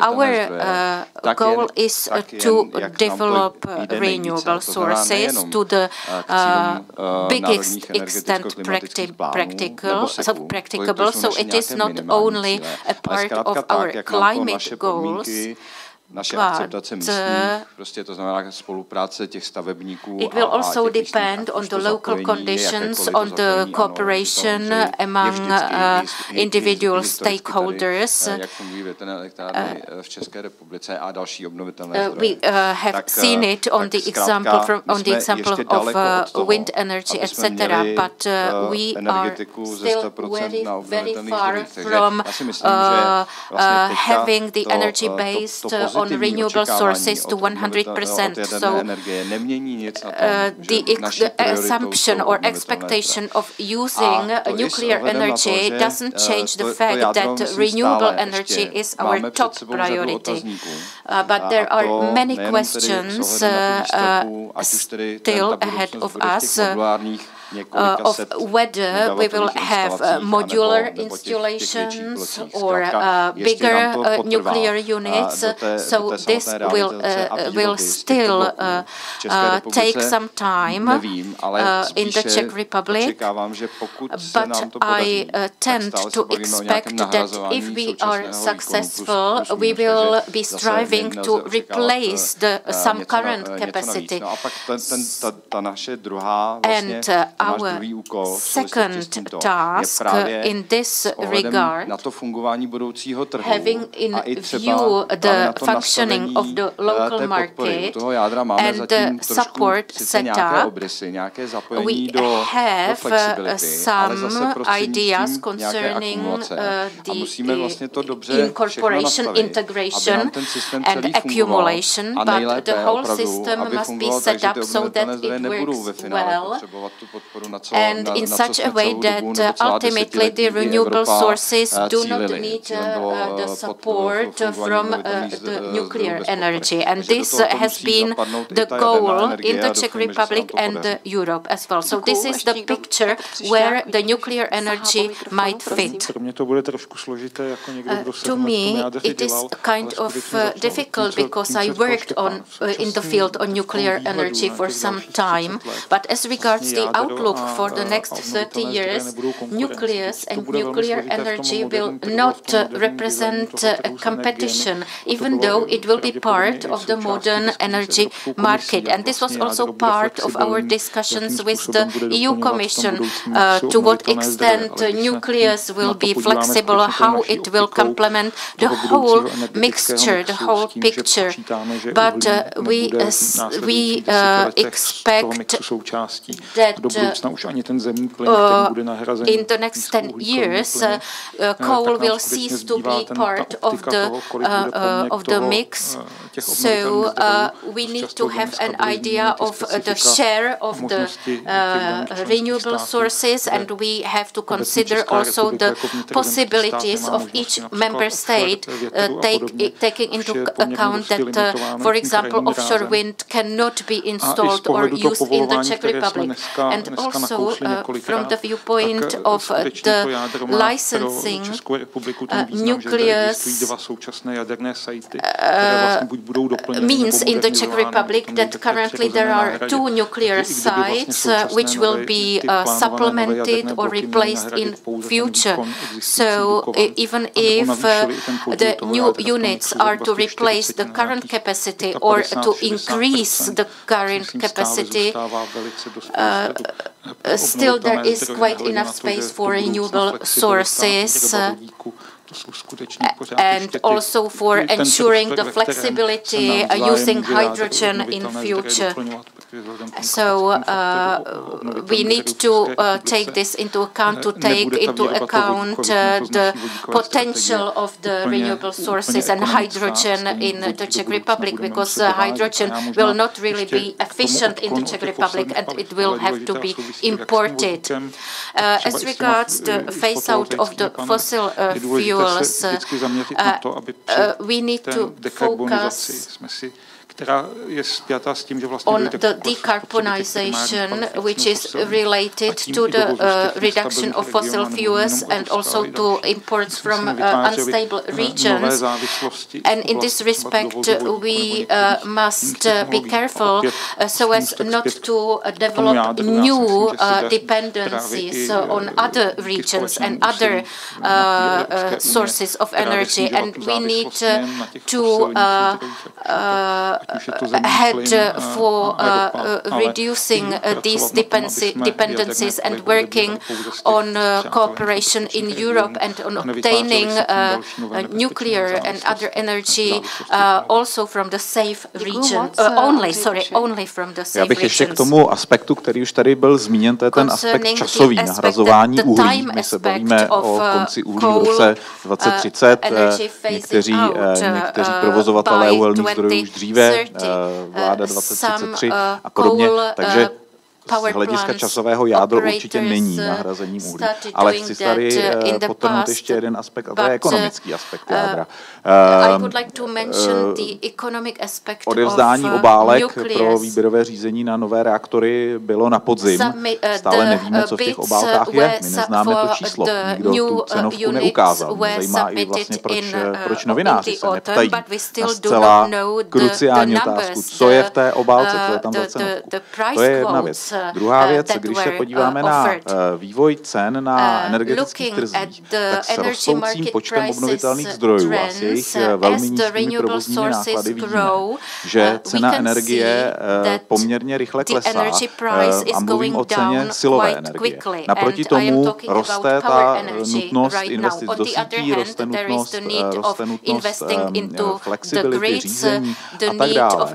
Ale vzhledem k té cenovce za to jádro, bude to jádro za těch 10, 20, 30 let, za kterého postavíme, bude stále konkurenceschopné. A to mě vede k tomu podívat se na to, co se děje na světových trzích nebo z hlediska vůbec instalací různých druhů zdrojů ve světě. A vidíme tady zase, že obnovitelné zdroje rekordně rostou, překonávají všechny ostatní druhy zdrojů. Jádro klesá nebo stagnuje. Takže zase pojďme se na to podívat trošku nejenom s pohledem na to, co se děje teď, ale to, co se bude dít skutečně v době, kdy to spuštění toho jádra bude aktuální, jak bude vlastně ten energetický trh vypadat. A já se tedy obávám, že to ekonomicky pro jádro nebude vycházet. Don't think that economically the position of nucleus will be good. Last question from the Slido regarding the application of the principle do not do significant harm in the Czech Republic, or do no significant harm in the Czech Republic, which means that the EU funds should not be used for activities that pose a detriment to the environment. So, to what extent are we successful in applying this principle horizontally in the area of using the EU funds in the fields of energy and heat generation? So this is not a simple question. So who is willing to comment? Who will be the first one? Já budu krátký, ale já se teda zaměřím jenom na obnovitelné teplárenství. Tam myslím, že nemáme problém. On renewable heat generation, and I don't think there is an issue there.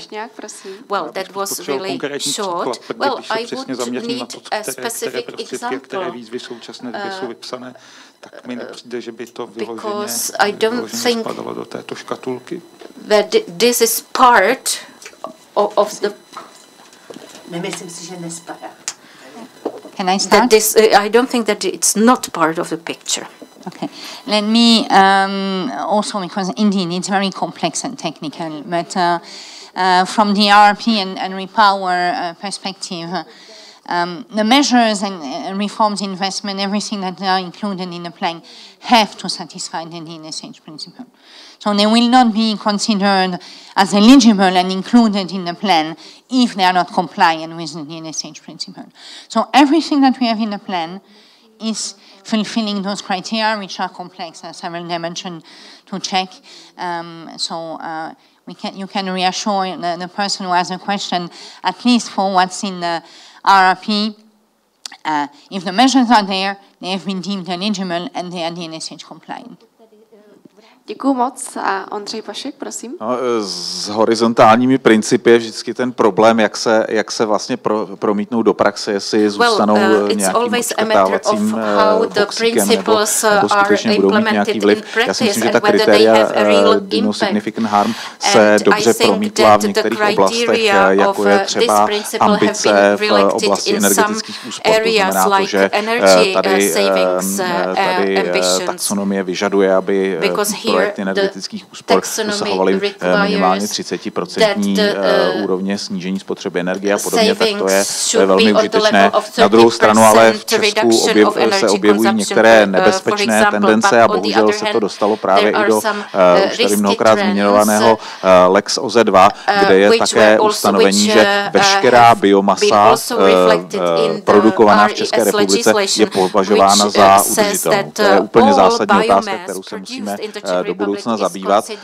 protože samozřejmě na spotřebu pěstování, získávání na těch plochách, na těch technologiích a také na těch transportních vzdálenostech velice záleží u biomasy, jestli tedy udržitelná bude nebo ne. Takže skutečně je potřeba se dívat na ty příklady a na So we need to look at specific examples. Naše otázky ze Slido, ale také náš čas pro tuto diskuzi. Answered all the Slido questions, all contributions to the discussion. So my last question is whether there is any other comment or question, anything you would like to add, any comment that has not been mentioned, or can we close this discussion? Já bych rád jenom poděkoval. Říkal jsem tady na začátku o tom, jak je důležité občanskou společnost, další partnery zapojovat, takže já děkuji za tu možnost civil society, so I'm really happy that I could be here with you today, and we will be happy to be able to participate in the next financial plans. So let me thank all the panelists for their participation in this panel, for their excellent contributions, for being able to discuss this topic in detail. I would also like to thank all the participants who asked questions, Vyhlašuji tedy přestávku na kávu, která se odehraje v patře pod námi, v prvním patře. Tam si můžete vychutnat občerstvení, k dispozici je také nahoře terasa. Tam jenom vás poprosíme nenosit sklo a porcelán, ale určitě si můžete terasu také využít a budeme pokračovat v programu v 11:30, takže za půl hodiny a podíváme se na ty slibované projekty, které se vlastně podařilo realizovat nebo realizují se právě díky Národnímu plánu obnovy. Takže vám moc děkuji za pozornost a setkáme se tady zase za půl hodiny. Děkuji. Thank you for the translation.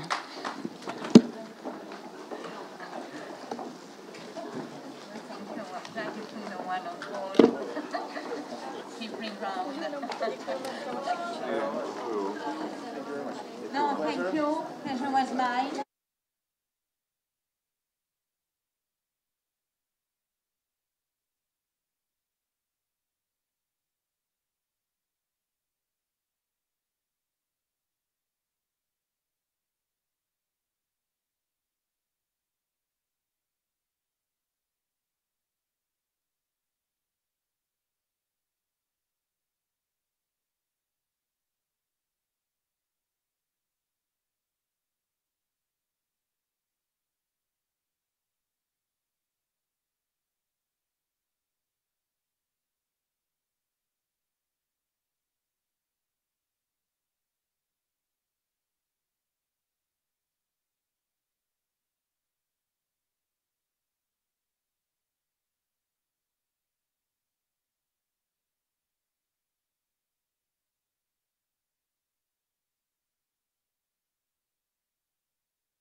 Ještě jednou všem krásné už téměř poledne. Doufám, že jste si všichni užili pauzičku na kávu, že jste se občerstvili a třeba si ještě tady popovídali nejen o Národním plánu obnovy, ale i o dalších tématech. My se nyní posouváme dál v našem dnešním programu a to je, jak jsem už slibovala předem, prezentace projektů, protože my jsme tady vlastně v uplynulých minutách hovořili o reformách, legislativě, o nějakých procesech a teď se vlastně podíváme na tu praxi, na to, jak se tady Národní plán obnovy začíná už projevovat přímo tady v České republice, jaké projekty vznikají, jaké projekty byly podpořené. A já jsem moc ráda, že tady máme právě zástupce organizací, institucí, obcí, které vlastně z toho Národního plánu obnovy mohou přímo těžit a vlastně in fact enjoyed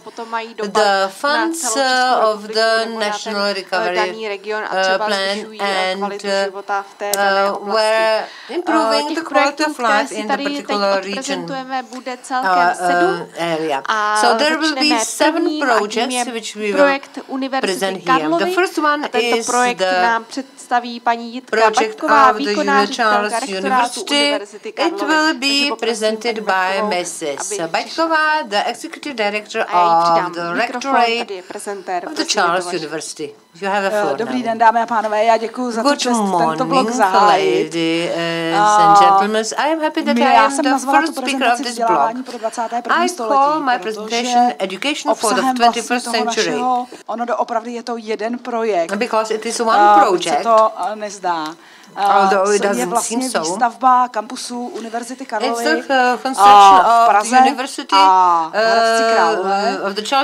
Ta výstavba je realizována v rámci komponenty 3.2 adaptace a zaměření školních programů s tím, že je to komponenta, kterou má na starosti Ministerstvo školství, mládeže a tělovýchovy.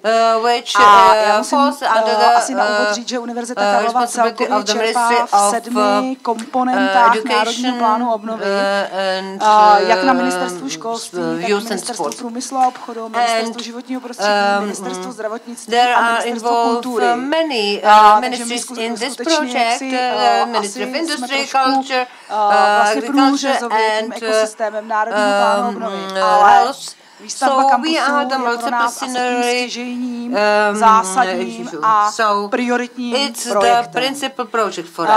Ty kampusy jsou, jak už jsem říkala, 2. Jeden na Albertově, tady v Praze a jeden v Hradci Králové. A vlastně na Albertově se jedná o biocentrum kampusu Albertov.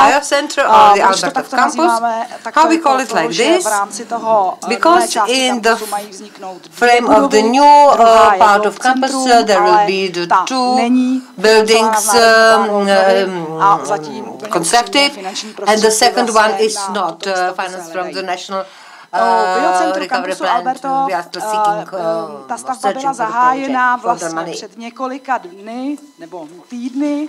Dodavatel si převzal staveniště 23. března, takže to doopravdy není tak dlouho. Z toho důvodu obrázky, které tady vidíte, a také animaci, která je součástí sníčky, tak je to skutečně modelace vlastně toho, jak by měla tato budova vypadat. Protože Národní plán obnovy končí realizace projektů obecně jedním striktním milníkem, a to je červen 2026, tak samozřejmě i ta výstavba těch našich budov končí v červnu 2026. Ty celkové rozpočty v rámci těch budov jsou, já to musím říct, orientační, protože stále ještě samozřejmě se pohybujeme v prostředí, kde máme inflaci a tak dále, takže celkové náklady jsou momentálně to, co je vlastně plánováno dle projektu a dle vysoutěžených cen. So total budget according to the project Campus Albertov máme dotaci ve výši přibližně 3,4 miliardy. Supported by the national Oba dva ty kampusy jsou budovány v rámci komponenty pro vysoké školy určené pro vzdělávání. In the amount of 3.4 billion infrastruktura pro vzdělávání v rámci studijních programů. So in the frame of this it will be pro výzkum spojený s vzděláváním v rámci těch studijních programů. Education and research linked to teaching.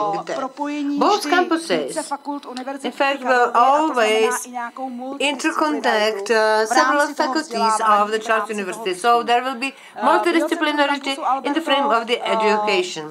So in Albertov campus, in these biocenters, there will be the first faculty of medicine of the Charles University, faculty of science, and the faculty of mathematics and physics of the Charles University. So there is a very strong interconnection, and the cooperation will be interesting, sure. Právě i vzhledem k těm oborům, regards the fields of studies which should be performed there. It's the biochemistry and metabolism, cellular systems in health and disease, infections and immunity issues, genetics, genomics and bioinformatics and so on.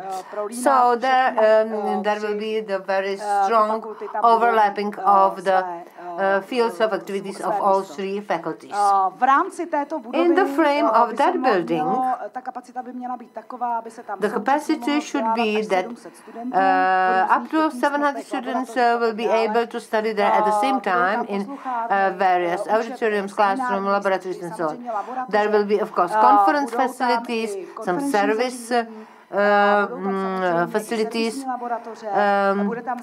There will be the background for the teams, for the academic teams, as well as for the technical staff. So that was Albertov. The second one is the Mefaret project in Hradec Králové. This is a unique university center in the Hradec Králové region. Mefaret, it's called like that because part of it was constructed already from the other previous programs in the program period 714. So construction started in August 2023. So here you can see the construction site. Completion will be in June 2026, and the total budget is 5.6 billion, and from the National Recovery Plan, approximately 3.3 billion would be allocated. Here it's the link of two faculties, medical faculty, it means medicine, pharmacy and biomedicine, and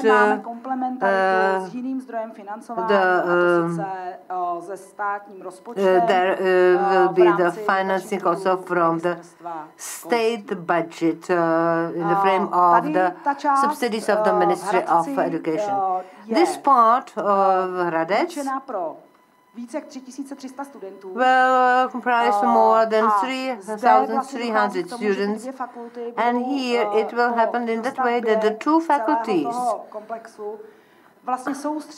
will be relocated to the campus Mefaret when it's constructed. So, in fact, they will abandon those premises where they are located at this moment in various objects, premises in Hradec Králové.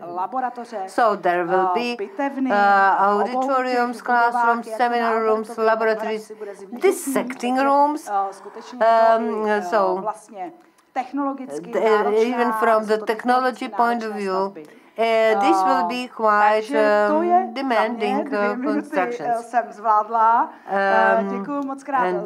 So that's all what I wanted to present to you about this project, which is now under the construction. Thank you. Thank you very much for your very interesting presentation. And now we are going to have a look at a medical project which relates to the Masaryk Oncology Institute, and it is to be presented by Marek Svoboda, the director of the institute. Děkuji. Dámy a pánové, dobrý den, i mě velkou ctí, že zde mohu prezentovat projekt vznik a rozvoj Centra onkologické prevence a infrastruktury pro inovativní a podpůrnou péči Masarykovo onkologického ústavu, který je jedním z projektů Ministerstva zdravotnictví vyhrazených z Národního plánu obnovy. V první řadě mi dovolte, neboť jsem i členem výboru České onkologické společnosti a Evropského výboru mise rakovina, uvést vás do kontextu, proč právě onkologie a jak již ať již v Evropě oncology in Europe and in the Czech Republic is financed considerably from the European funds. Konkrétně v České republice Národní plán obnovy dedikuje téměř 10 miliard korun, které jdou do onkologie. Has allocated almost 10 billion crowns for oncology, and this is due to the trends in the EU. We assume that by 2030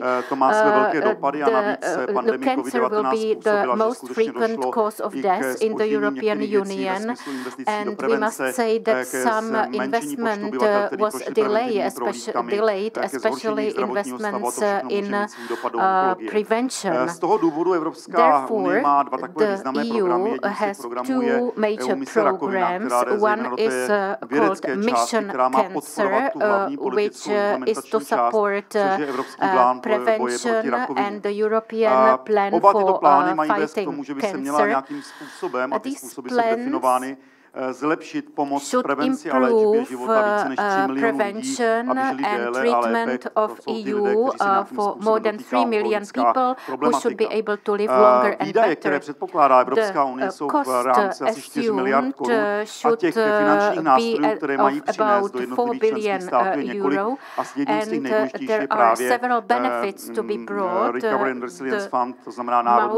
The sources, one of the most important is the recovery nevymyká. Skutečně naše populace je velmi zatížená rizikovými faktory a rovněž i COVID naše země byla jedna z nejpostiženějších pandemí COVID-19, takže přinesl některé další faktory do tady této zkušenosti a to má velký vliv na onkologii. Proto jsme se rozhodli v rámci České onkologie vytvořit celý program, který by konkrétně financovala naše Česko podařilo z Národního plánu obnovy, který by posílil onkologickou prevenci a péči.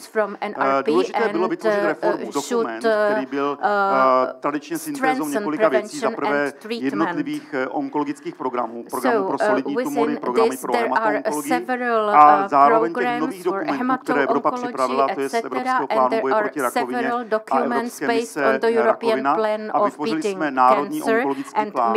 Národní onkologický plán byl vlastně první z těch financovaných nebo z těch podpořených částí z Národního plánu obnovy v podobě reformy. Ten Národní plán obnovy České republiky obsahuje ještě další položky, které jsou v oblasti onkologie. Je to podpora a zvyšování kvality onkologických screeningových programů, vybudování Českého onkologického institutu, to znamená Motolského onkologického centra, rozvoj vysoce specializované hematoonkologické a onkologické péče ve všech krajích České republiky a v případě našeho centra je to vznik a rozvoj výše uvedených dvou infrastruktur, ke kterým se za chvíli dostanu blíže. Je velice důležité říci, že tady celý tento plán, tak jako vidíte, byl podpořen a byl vyzvednut Evropskou komisí jako jeden z nejlepších v té době schvalovaných 22 národních plánů obnovy. Masarykovo onkologický ústav je největší onkologické centrum v České republice. Pro vaši představu děláme více onkologických pacientů, například nemocnice Motol. Jsme ústav, ve kterém je jedna z největších produkcí onkologických publikací v České republice. Myslím, že v tomto směru jsme dokonce první, a to znamená i nad akademiemi věd. A pořádáme největší akce celoživotního vzdělávání v onkologii s účastníky více než 2000 účastníků každoročně.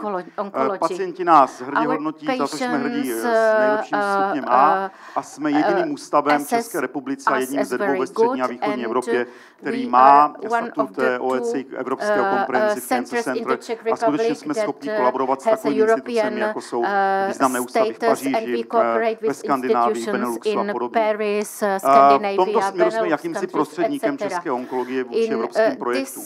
Náš vlastní projekt, který je financován z Národního plánu obnovy, spočívá v budování 2 staveb, a to je Centrum onkologické prevence a Centra inovativní a podpůrné onkologické péče, které jsou doplněny několika dalšími programy. Není to tady jenom o betonu, ale je to o tom, že se přináší nějaké nové, rozvojí se nové preventivní programy a implementuje se plán na podporu pacientů, kteří byli vyléčeni z onkologického onemocnění, což je zaplať pánbůh naprostá většina. Celkově jsme získali 1 miliardu korun na tady tyto investice a pojďme se s nimi blíže seznámit. Takže Masarykův onkologický ústav to je pohled na něj z výšky. Zde nás čeká, ona už probíhá dostavba takzvaného Švejdova pavilonu, to bude Centrum inovativní a podpůrné péče, a již jsme shodili tuhle starou budovu transfuzní stanice a zde vyroste zcela nové Centrum onkologické prevence. Do toho Centra onkologické prevence budou přemístěny naše preventivní provozy, které máme momentálně napříč tím ústavem, a to může taktéž způsobovat to, že za prvé je to i určitým rizikem pro například přenos infekce, a druhá věc je, řada lidí, kteří jsou zdraví, mají jakýsi přirozený problém jít do zdravotnického zařízení za prevencí, takže určitě přenos těch úseků prevence a jejich rozšíření v samostatných prostorách bude velkým benefitem. Dostanu se k té první investici, Centrum inovativní a podpůrné péče. Zde je ta 4patrová budova v 4 nadzemní podlaží, která vyroste a doplní ten ústav z jeho západní strany. Již jsme zahájili v listopadu, takže teď tam máme velkou jámu, ale úspěšně stavíme do výšky. Je to asi 24 000 metrů krychlových. V přízemí bude umístěno Centrum prvního kontaktu s onkologickým nízkoprahovým příjmem. Edukační centrum, to je velice důležitá věc. Bude to moderní centrum, které bude vybaveno na intervenční edukaci pacientů a zároveň jejich příbuzných. Centrum inovativní péče, které tam bude Centrum podpůrné péče. Už jsme zvládli ten program, o kterém jsem hovořil, ta péče o onkologické přeživší. Vydali jsme k tomu asi 900stránkovou publikaci, která je první svého druhu v Evropě. Letme pohledy na tu dispozici, takže celá tato část je věnována moderním formám edukace onkologických pacientů a jejich příbuzných, které samozřejmě zaměřujeme do online prostoru, ale někdy je potřeba i názorných ukázek. Krom toho jsou tam ty nízkoprahové příjmy. Druhé patro je Centrum inovativní podpůrné péče. Zde budou probíhat veškerá klinická hodnocení, transfery vzorků. V tom 3. patře podpůrná péče, kde bude soustředěný provozy, které vyžadují, které doplňují naše onkologickou léčbu a podpůrnou péči. Tou druhou stavbou, poslední 2 obrázky, je Centrum onkologické prevence. Byla zahájena nyní v lednu. V prvním patře bude oddělení preventivních onkologických prohlídek, v druhém patře preventivní vyšetřování 1. Tam jsou moderní screeningové metody, screening karcinomu plic, karcinomu prostaty, karcinomu prsu pomocí magnetické rezonance, oddělení preventivního poradenství, což je zcela novinka, ojedinělá věc v České republice. Primární prevence je nejdůležitější, takže ta bude zaměřena na primární prevenci a oddělení epidemiologie a genetiky nádorů. Takže to první patro, vidíte celé preventivní poradenství, jsou tam adiktologické pracovny, pracovny pohybu, pracovny výživy, banka biologického materiálu, výzkum je naprosto nejdůležitější součástí těchto věcí. To znamená, bude se sbírat biologický materiál, abychom byli schopni třeba tento využít včasné detekci rakoviny, prodej na zdravé výživy a literatury. V tom druhém patře je to oddělení preventivních onkologických programů.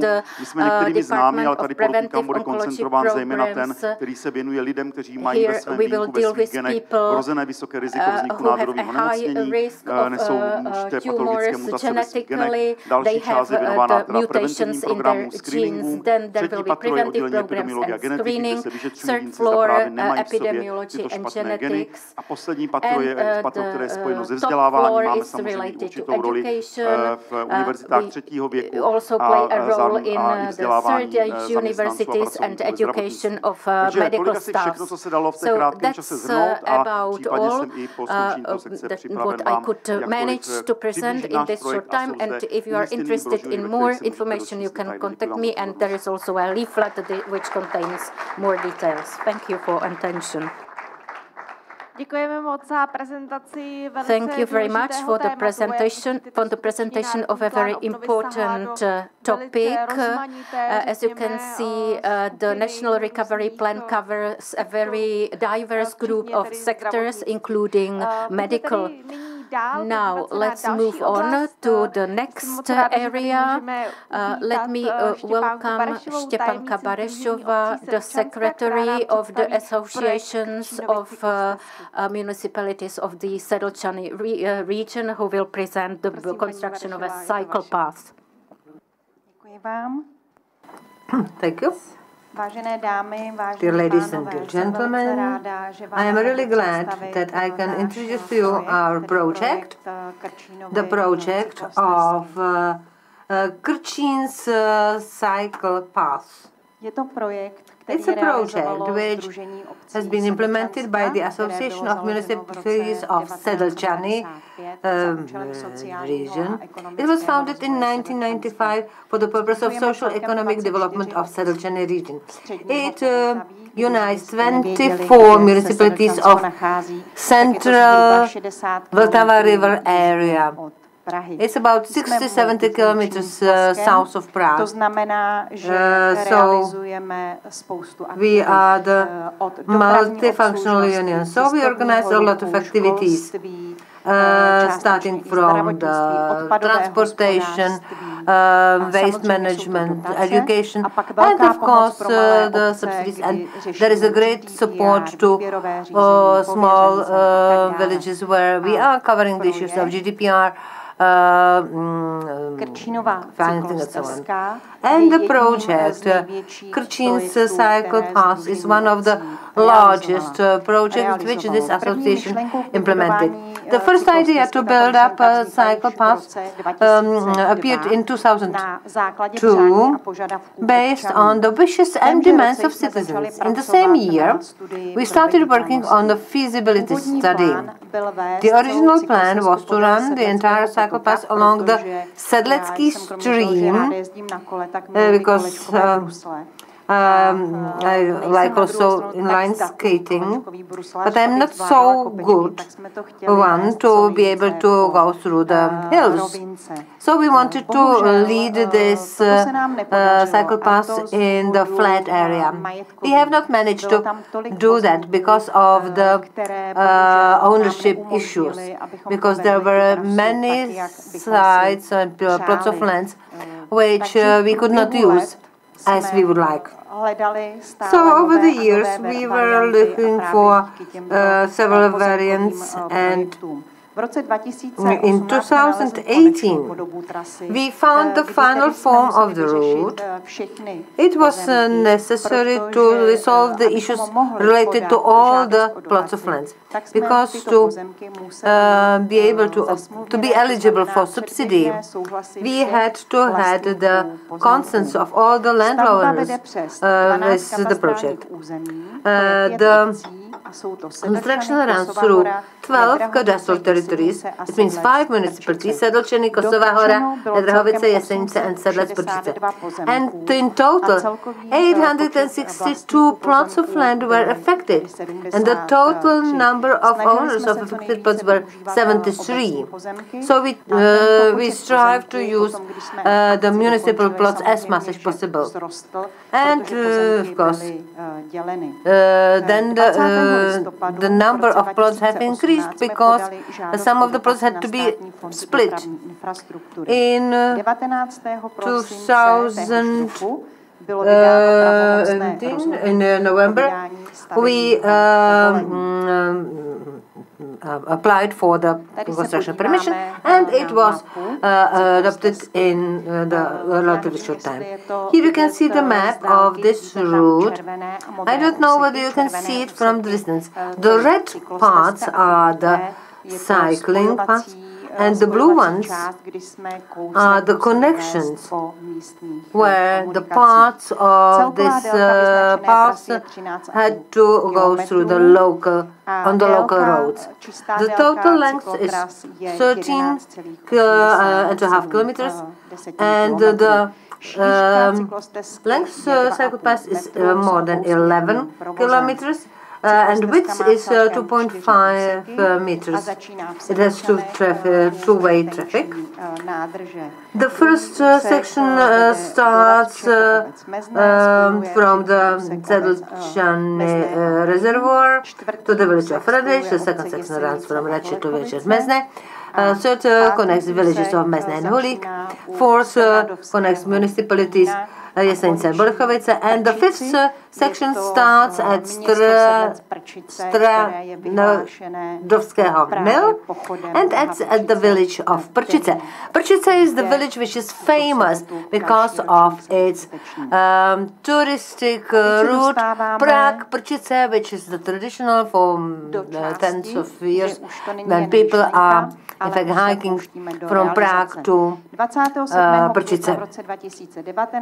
On 27th of May 2019, the subsidy from the State Fund of Transport and Infrastructure was approved in amount of 73,915,000 crowns. In August, we managed to get a subsidy from the Central Bohemian region, and in September, from September to June, we run the tender. In September, we signed the contracts on the technical supervision and the labor security. And in November 2019, we signed a contract with the contractor. That was the company called Krčínova Cyklostezka. It means the Krčínov cycling path. It was in fact the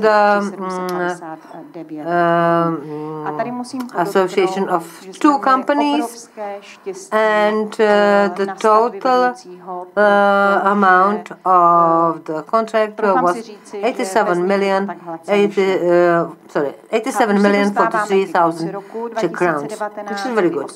We were really happy that we had a very good construction manager. Then the construction was running.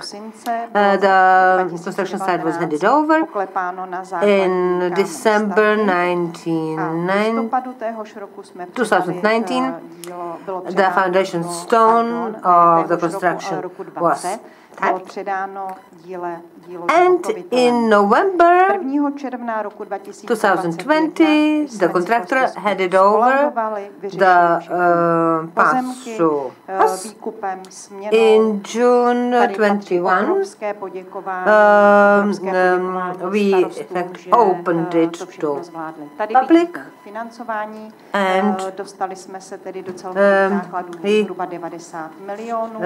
reached the level of 90 million in total. So it was the financing. Estimated costs were 19 million. Total costs according to contract were 86 million. Total actual cost was 87 million.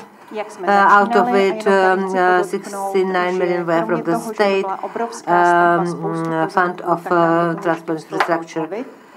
Central Bohemian region allocated 13 million, and our resources were 4 million. And here you can see some pictures of the construction, and here you can see how people are enjoying this path.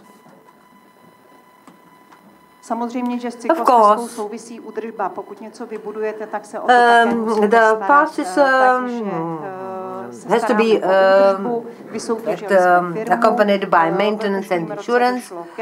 So this year we are changing the company which will maintain this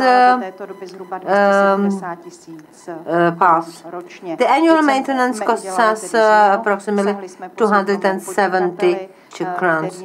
This year we decided to turn to the private entrepreneur who will maintain everything there, and we hope we will reduce the prices a little bit. As the path is close, is in the zone which could be affected by floods, we had to have it insurance, and that's why we have to pay the annual insurance of 3,000 crowns. And this path is also used for some other events. For instance, the Prčice half marathon is held there, and for instance, this weekend, the March Prague-Prčice will also go partially through this on this site. And what we plan for the future, we would like to extend this path to the big recreational aerial in Moninec. Thank you very much for your attention, and I hope we will meet one day in this cycling path. Thank you. Let me thank for the presentation of the cycle pass, and let's move on to look at another topic, the building of wetlands in Rakvice. Let me welcome Mrs. Jaroslava Mosinková, Director of the Land Adjustments of the National Land Authority. Ladies and gentlemen, let me greet you on my own behalf, but also on behalf of the State Land Authority, which I am representing. I have prepared a presentation of one of the many measures that we have implemented via the National Recovery Plan. And with this presentation, I will invite you for a short trip to the region of Central Bohemia, because the measures that we implement concern mainly landscaping and land adjustments. All the activities that we are doing are done within the framework of land adjustments. So by introduction, shortly, I would like to present this instrument of land adjustments, which represent a tool for comprehensive addressing of the issues of the rural areas. Land adjustments represent or are made on the basis of proposals for a new arrangement of land in a certain cadastral area where new ownership relations are being proposed, so that the land is prepared for the implementation of construction that is publicly beneficial. So the land is owned by the state land fund, so that this construction is feasible. Land adjustments have been done for 30 years, and the main objectives reflect the social and economic development of the society, and recently they accentuate also the issue of the environment and the climate changes. So shortly, what do we address? We address climate extremes like floodings from torrential rains or drought, degradation of soil, or newly also environmental stabilization measures of the landscape.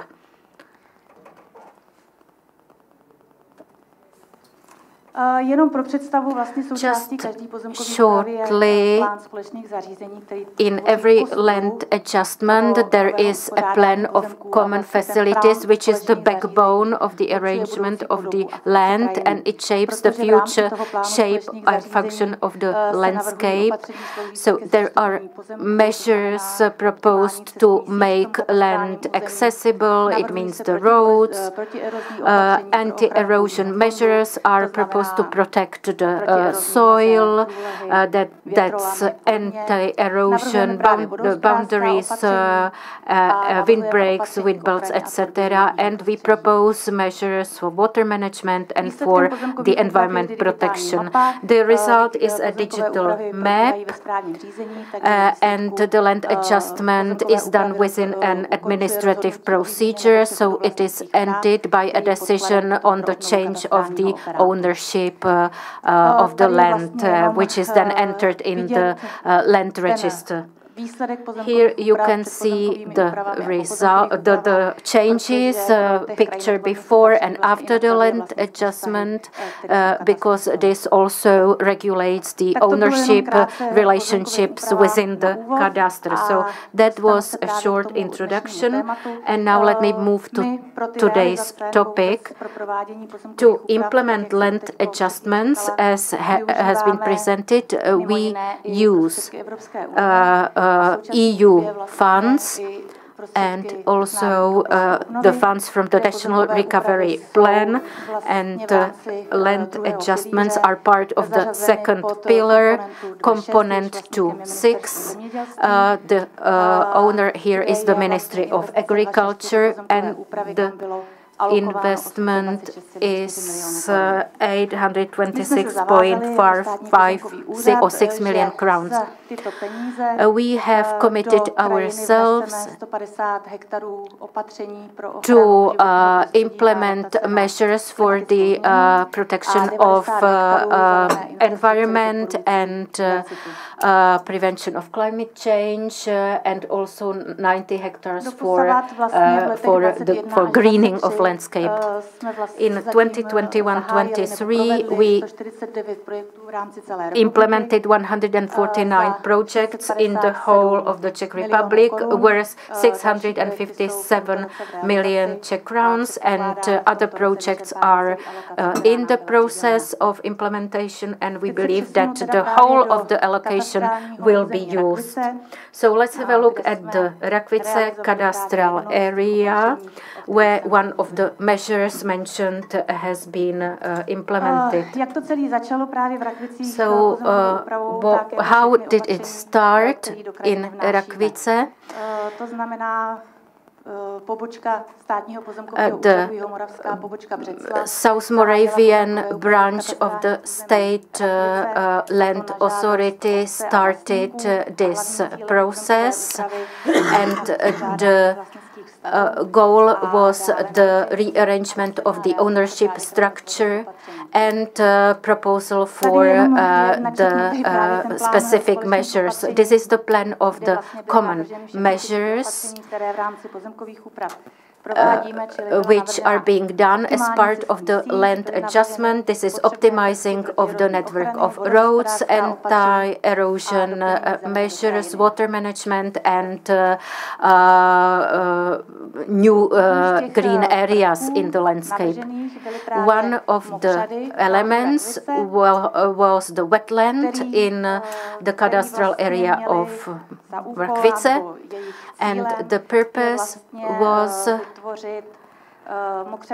to create conditions for reducing climatic extremes, including temperature and water effects. So this is the situation before the measure, before the land adjustment. And with the land adjustment, we defined certain land plots and changed the ownership structure to be able to implement the measures. That means to build the wetland.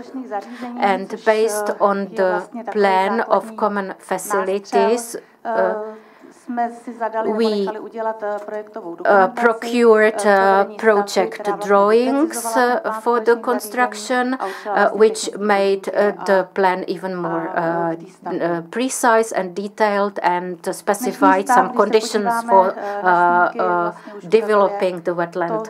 These are the current conditions, so it means you can see what we have succeeded to build, how we have changed the area through the land adjustment. So now I will show you a short video to present the project.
Let me add that the implementation was carried out in October to November 2021.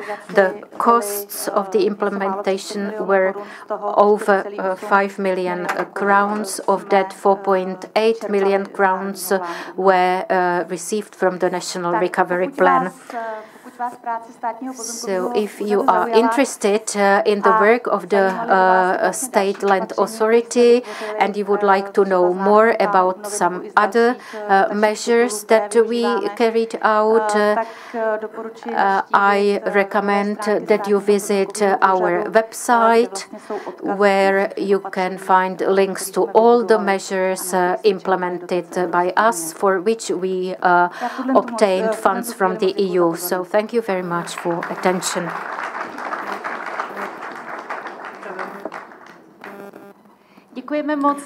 Thank you very much for another interesting presentation from the area of the environment. And now let's have a look at another part of the National Recovery Plan, which is more business-oriented.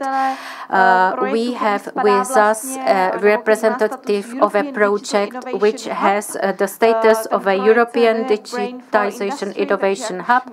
The project is called Brain for Industry, so it concerns industry and digitization and new technology. So let me welcome the Director of Brain for Industry, Andrzej Chřenovský. The floor is yours. Thank you. Good morning, ladies and gentlemen. Thank you for the invitation to this event and for the chance to present our intents. I will try to be short, and I would like also to thank all the other presenters because their presentations are very interesting, and it was really interesting for me to see it. Our intent. We are the scientific and research center in the area of digitalization and development of the processes which we then implement. We are a consortium. The main coordinator is the Physical Institute of the Czech Academy of Science. So each part of this consortium plays certain role. We have the company's highlights, the Institute of Thermomechanics, company STAR, and also the Central Bohemian Innovation Center, and the Center for Applied Research and Development for manufacturing, and it's very good to have these partners and to cooperate with them. It's also necessary to mention the history. The idea of the applied research and development came dates back to 2013. At that time, I was working in other companies, and I was looking for the possibility to cooperate with the academic institutions and scientific institutions. Finally, the Cardam company was established. The 4% of this company are held by the Physical Institute. Then we continued and we involved the National Center of Competence, MATSA, which in fact is a very important player in the area of the human aspects. So MATSA company brought us the know-how and human potential, and we also were considering the means which we would need for the investments into the technologies and building. In 2020, we decided that the competences have been already increased. The projects are in such a phase that we would like to start to invest into the technologies and buildings. And of course, we used all the possibilities which were available at that moment. And one of these programs was the program which led to the establishment of Brain for Industry. We are part of the Association of European Digitalization Hubs. It's one of the largest European programs focusing on digitization of the company. It enables the constant access to new knowledge and trends. So the recovery, national recovery plan provides us with the possibility of using the 35 million of Czech crowns. The format seems to be quite active. We started to work on it the last year when we first opened the center, and we overcome some administrative burdens. And in the recent half year, we've obtained more than 40 companies which are cooperating with us, which we are pleased because it in fact expands the ideas which we are discussing here in the area of industry, namely Czech industry, because we realize that our main clients are the small and middle-sized companies, which represent more than 90% of the Czech economy and represent about 60% of the GDP. So we understand that they are the backbone which needs to be supported and promoted to get the greater margins and greater results. So our motivation is to assist them in development of new products and reaching new targets and new results. Of course, to be the small supplier is not simple today because there are many entities having the products of the great margin. Many companies are fighting with the level of margins just to survive, and the means which are then allocated from the public support play a very important role for them. If used properly, it really brings high effectiveness, efficiency and competitiveness, and that is our main role. As regards the digitalization, there is a big potential in the Czech Republic because from 60s, 70s, robotization and automation existed here. That of course is a part of our development, and of course we are now leading to defining the digital strategies which will allow the companies to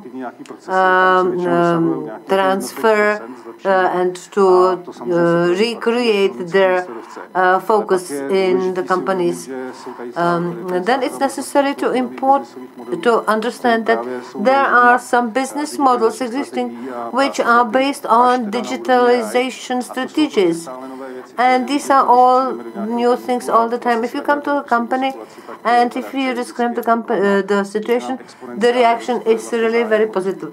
So the interest in our services is growing exponentially.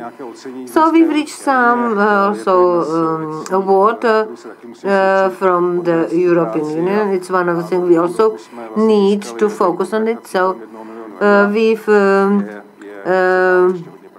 managed to contract services with the small and medium-sized enterprises in the total volume of more than 1 million euro. So when we come to the companies, we have to look at it from the innovation and development point of view, from in several areas, namely digitization, product research and development, and production technologies. The applied research and development is the area where we need to include the technology basis. We need to see the technologies at the level of plasma and nanotechnology and so on. So we are basing ourselves on the technologies which are available in the leading research institutes and companies. The third area, which is from the point of view of is important for the further development, is the area of education. So we are cooperating with the companies, and in the long-term horizon, we want to provide them in the consultancy and advice training. So as regards our technology background, these are the focuses on materials, research and development, plasma coating, which is the area which we are able to integrate to this part. Starting with the development of the processes and ending with the installation of particular technologies which are available. We offer 3 basic models, the commercial cooperation, so offer and demand. The speed is very important in this area. Sure, you know that the academic sphere has a little bit different speed of activities than the commercial one. So in this respect, we also offer such a commercial models. Then there are some projects at the level de minimis 8, which usually runs for about 6 months, and then this is then there is the third form of cooperation based on grants and subsidies. So that's all from my side, and I would like to thank you for your attention.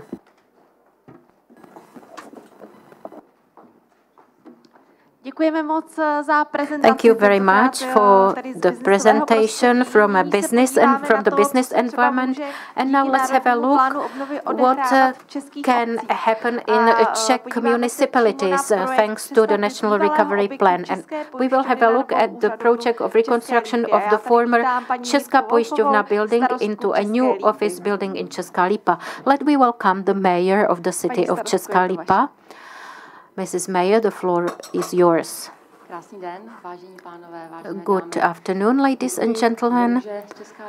I am happy that the city of Česká Lípa can present the project here, and because the development of the building, but also the whole place is very interesting, I would like to present shortly the history. The building is placed on the periphery of the historic center of Česká Lípa, and what is interesting is that the city walls run through the center of the current building. On the one side of the walls there used to be a town mill, and on the other side there was a Jewish synagogue burned down in 1938, and a quite extensive demolition was carried out there, and the original building, which was built in 1996, was demolished too. In the 1990s, Česká pojišťovna decided to build their headquarters there, or a building, their building there. The architects were Jiří Kňáka, Luboš Kotiš and Zdeněk Šťastný, and they designed the new building for Česká pojišťovna insurance company, and the construction took place between 1993 and 1995, where the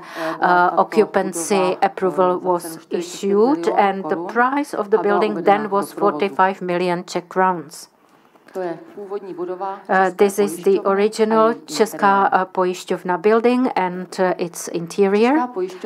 Česká pojišťovna had its headquarters there till 2012 for 17 years. Then it closed down, the activity was terminated, and it was sold to a private owner, and many tenants were replacing one another in the building, And then there was an insolvency procedure, and the insolvency trustee offered the building for sale, and there was a risk of a dormitory for foreign workers in the city center, which would be a big issue for the city. In 2018, local elections were held, and the management of the city changed, so we had to be quick not to lose the building, to be able to influence the destiny, the fate of the building.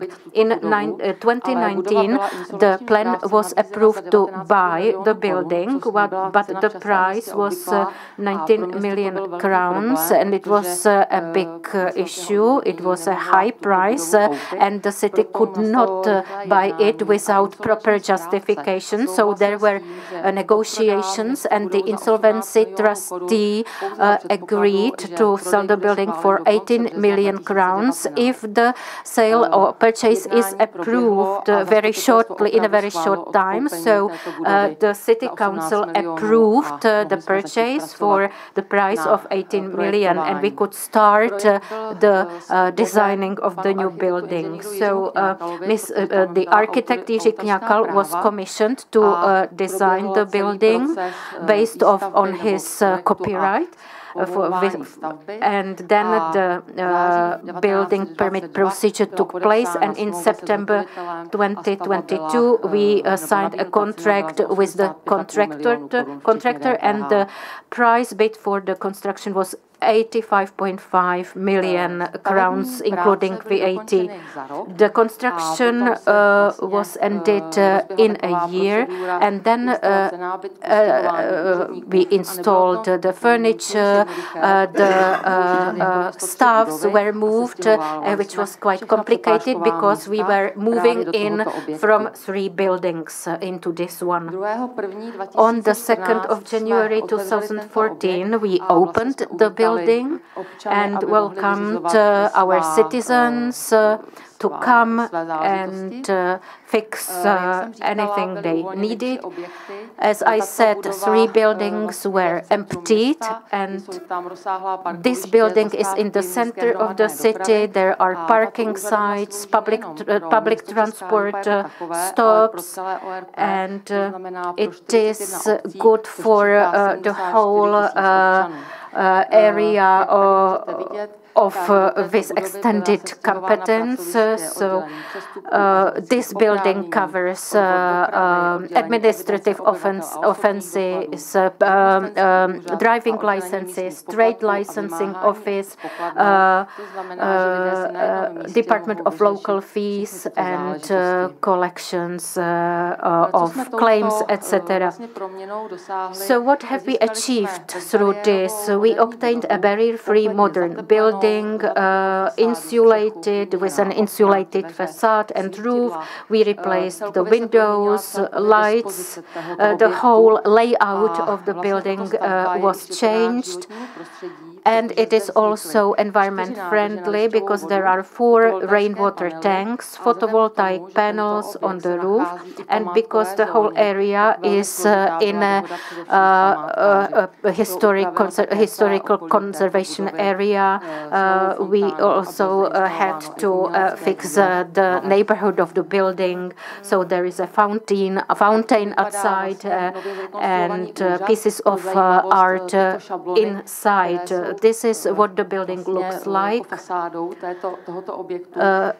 facade was produced by the original supplier of the facade historically, but this is quite a sophisticated system which is fastened on the building in a special way, and it can be replaced quite easily. Each part can be replaced easily. As regards the subsidy that we received from the National Recovery Plan, we used an amount of 11,811,000 Czech crowns. The maximum allocation was 12 million Czech crowns, so you can see we have used it up almost fully, and also we used 1,775,000 for the management of rainwater.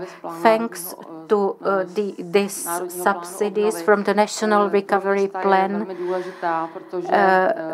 Well, this subsidy is very important for the city because it helps renovate buildings which are ultimately environment friendly but which also cultivate the city environment. And in a city like ours, which is not too big, does not have big funds, and therefore we are not able to reach or receive funds from all the state sources. So this subsidy is very positive and very important for a city of a size as ours. So this is the interior of the building, the first floor. And because we are located in a glass production area, we also contacted the Preciosa company to provide this modern piece of art which represents life. So thank you very much for attention. Thank you very much for the presentation of another interesting project from the Česká Lípa town. And we are coming to the end of our block of the presentation of various projects financed from the National Recovery Plan. So the last one will be the topic support to entrepreneurship, and it will be presented by the director of the Business Environment Division in the Czech Invest Agency. Good morning, ladies and gentlemen. I am representing the Czech Invest Agency, which is the organization established by the Ministry of Industry and Trade. For about 30 years, we are supporting the investments in the Czech Republic. In the frame of the National Recovery Plan, we also have a lot of projects, but now I will present you just this one, support to entrepreneurship. But we are working, for instance, on the digital sector for indexes services, and so on, quite wide portfolio of activities. But today I will speak about the support to entrepreneurship. Please don't don't mix it with the term business. Entrepreneurship is the set of competencies you need to be successful in business.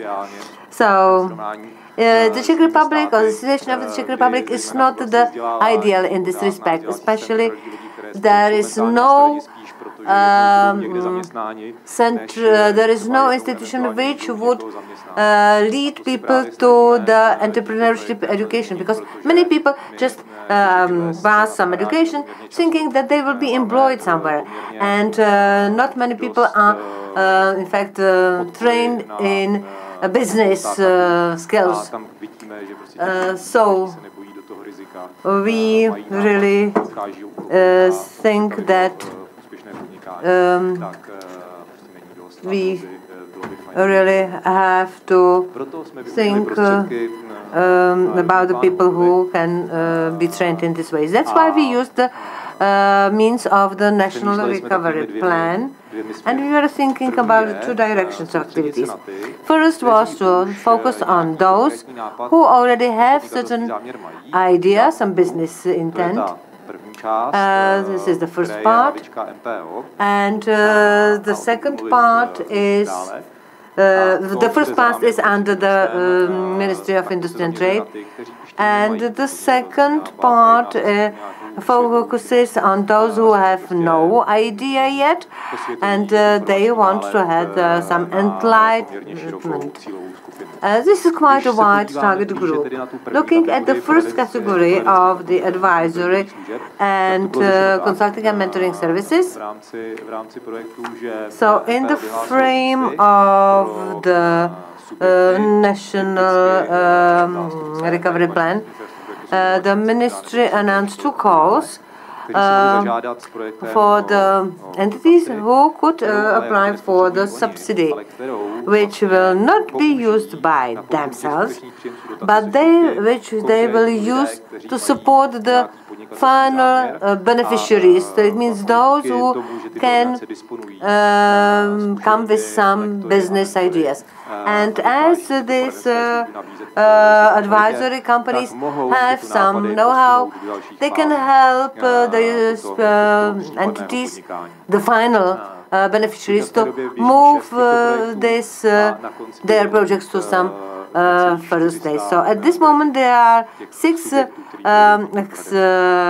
projects, and the estimated number of final beneficiaries is 330. And in total 14 million have been allocated to this. So if the goal is reached, we believe that we will have about 400 events organized where 27,000 of participants would participate.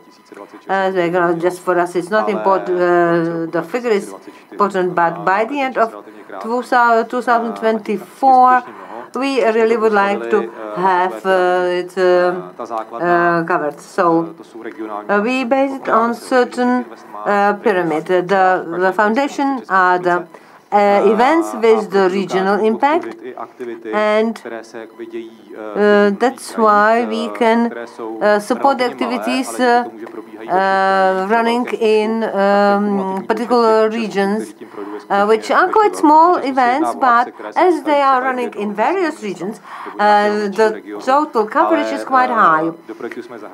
But we also included them into this project. The second level, which probably has the greatest impact, are the existing projects which focus on the support to entrepreneurship and are in fact included into the programs of education. And we just offer the support to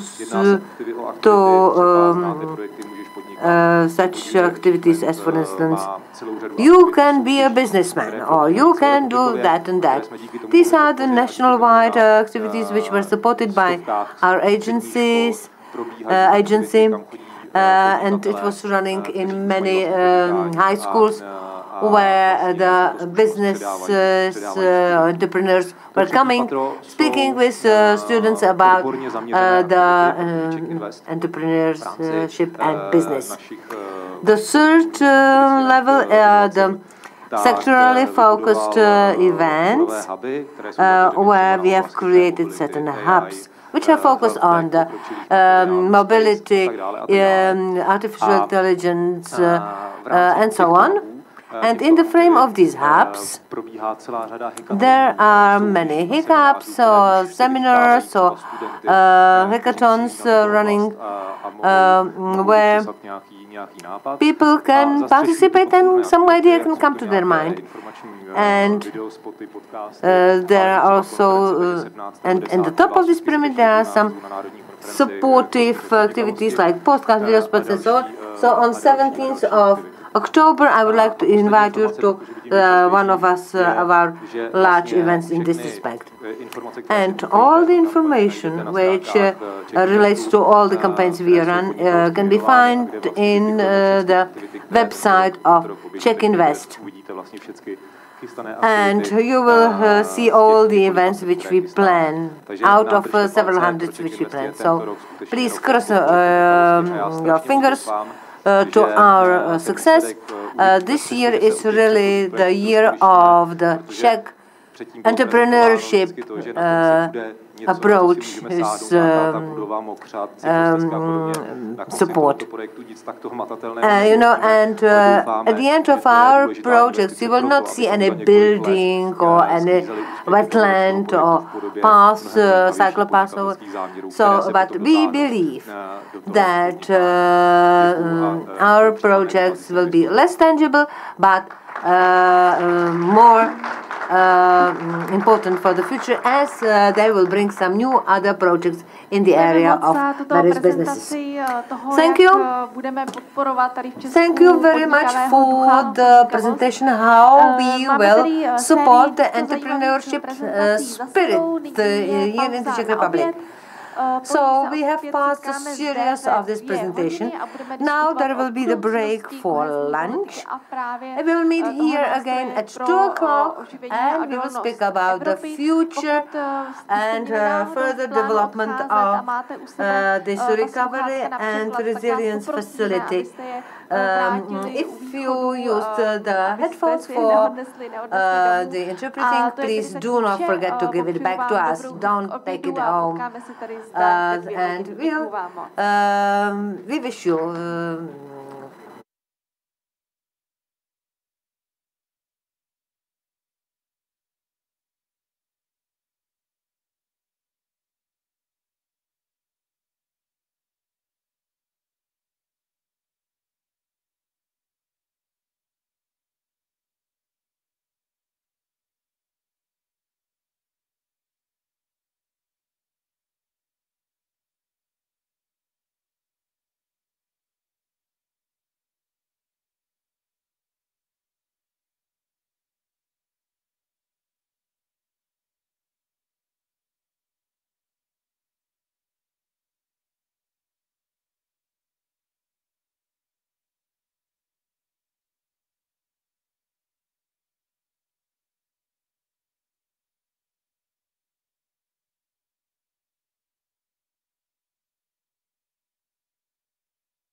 Ladies and gentlemen, I hope you have enjoyed your lunch break. Now the last panel of today's conference is being opened up. I hope that you are looking forward to the discussion. This discussion will be in the English language, so if you need interpretation, please fetch the headphones to be able to understand. You will also be able to use the Slido application on sli.com. You can also scan the QR code here to send us your questions, and of course there will be a space for a Q&A session, so you will be able to ask questions right on site as well. Because as I said, this panel debate will be in English, and we will discuss the future. We will discuss the future of the funding, of the recovery funding, but also of cohesion funding. And it's my great pleasure to welcome here 4 distinguished speakers. So let's be welcome here at the stage Ms. Céline Gauer, Director General and Head of the Recovery and Resilience Task Force. So please welcome here again. You can take. It's up to you. You are first, so you can take the seat. Let me also welcome here Ms. Pavlína Žáková, Czech Deputy Minister for European Affairs. Welcome here, and you can take the seat. Yes, great ladies in the middle, so we are following the rules. Let me also welcome here Mr. Marian Piecha, Director General from the Czech Ministry of Industry and Trade. And last but not least, let me welcome here Mr. Stanislav Schneider, Director General from the Czech Ministry of Regional Development. Welcome. I will also take the chair so we can start the debate. And we will start with a presentation. The presentation which will be given by Céline Gauer, Director General Head of the Recovery and Resilience Task Force at the European Commission. So, Ms. Gauer, if you are ready, you can, it's up to if you want to sit or go to the speaking table. Okay. So, you can take the microphone and you can start with the presentation. I think that we are all ready, so the floor is yours. Thank you very much, and then I can handle the slides, so that's much easier, like from here. So thanks a lot for giving me the opportunity to talk about the midterm evaluation and about of the RRF and what we can learn from this midterm evaluation for the future. So I think that's why you wanted me to have some introduction of this panel. So just to recall, context and purpose was always meant in the RRF regulation that a midterm evaluation would have to be done. It came, of course, very, very quickly because it came already in February this year, according to the regulation, while we only had a few years of experience with the regulation, but still it provided a very good occasion to take stock and see what we can say about the implementation so far. And we have used very much this midterm evaluation to draw lessons for the future.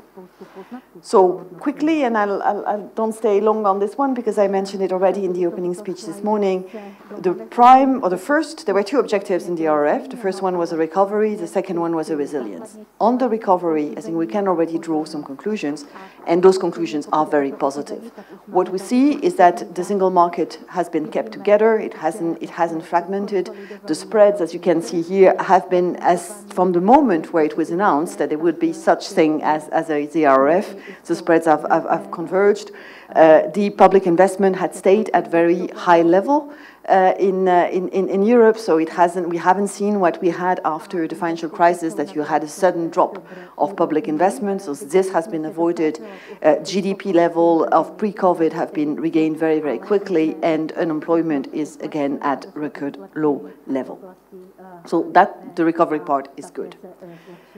On the implementation, I said it's a bit of an implementation report. Also, this midterm evaluation. what you see here is that implementation, also because of the very, very short deadline, 2026, in the minds of everyone, has started extremely fast and much faster than what we normally see with usual European programs.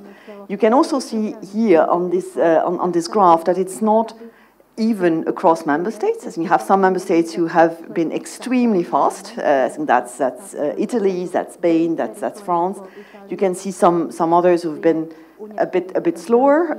That's clearly the Netherlands or Sweden, who still haven't placed their first payment request. And you see Czechia here in red, which is safely in the middle. Lessons learned, and I think that's really the cue or the bridge to the panel discussion. I think what we draw from the experience so far is that there are a number of things that work really well. The first thing I mentioned is the recovery, the fact that you had an instrument that was not based on reimbursement of cost, but based on payment for performance, including for reforms very much front-loaded in the different plans, allowed to have a very, very quick support to the economies and to boost the recovery. So it was this quick injection of cash, essentially, in struggling economies was very, very positive, and it is a feature of the RRF. The second thing that works extremely well is the combination of reforms and investment. And this is new. We have seen after the financial crisis some reform programs, so support to some struggling countries in exchange of a number of structural reforms. But it was only reforms, essentially. We have seen also investment programs. As you know, cohesion is essentially an investment program. But this combination of reforms and investment addressing the structural challenges of the countries, this was a first in the RRF, and this is working extremely well.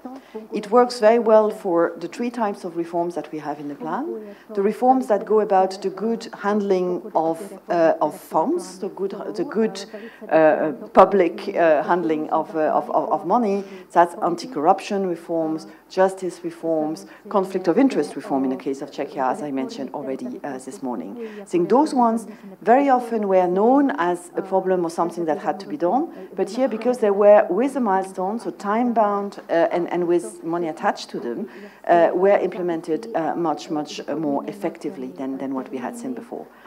This was also true for the more structural reforms like labor market reforms, long-term care reform, or pension reforms. These are always difficult. Countries generally agree that they have to do them. I think we see that in the European semester. Normally, countries in the Council always agree that this is really something that has to be done, including for themselves. But somehow, they never really do. Or they take a lot of time to do something. Here, the fact that, again, you had an agenda stemming from the agreed plan, democratically chosen by the state and agreed with the EU, actually helped creating some momentum and implementing them.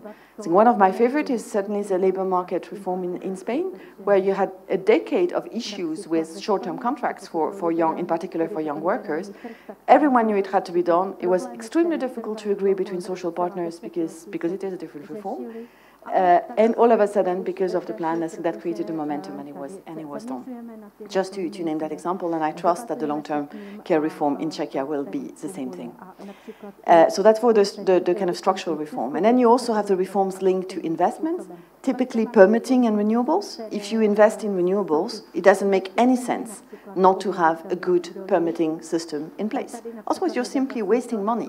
If you can't connect those renewables to the grid in a proper manner, then you are just wasting money. And you could make examples, again, health reform, education reform, all of them really going with the very significant funding that is coming from the EU for those sectors. So combination of reform and investment is, for me, and I'm starting on the debate here, the one thing that we should absolutely keep for the future of the MFF.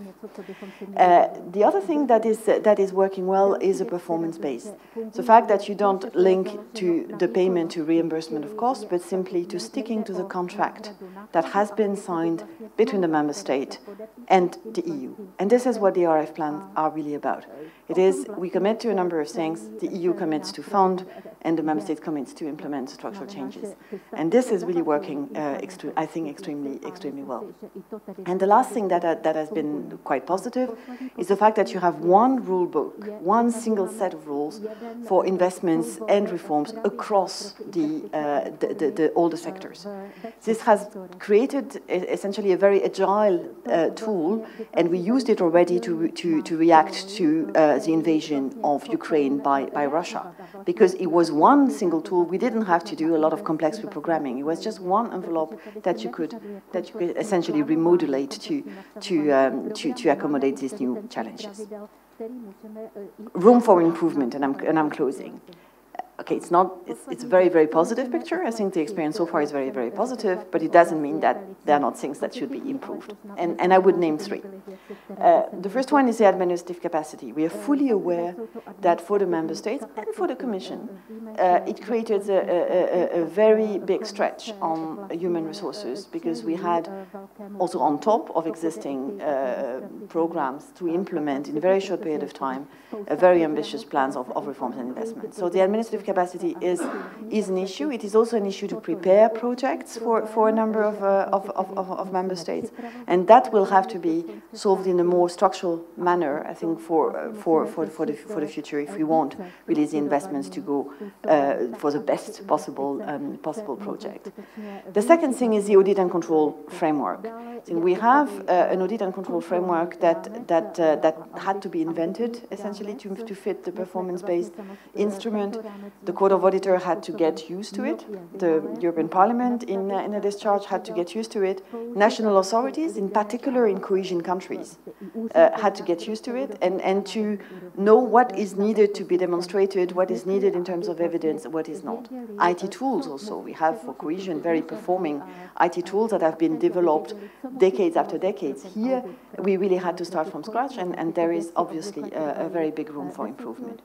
One element on the audit principle is that the single audit principle that is well applied in shared management here was not accepted somehow by the Court of Auditor, and would certainly have to feature in any future instrument. At least that's my view. And more trust should be placed in well audited national systems to make sure that we don't have auditors auditing the auditors. And the last point that I think should be improved and that's really my personal view. It's not a Commission view at this stage. It's very, very early for this. Is the involvement of local and regional authorities, and as well as stakeholders. We had, I think these plans were drafted very effectively, but in a matter of months in the middle of a pandemic.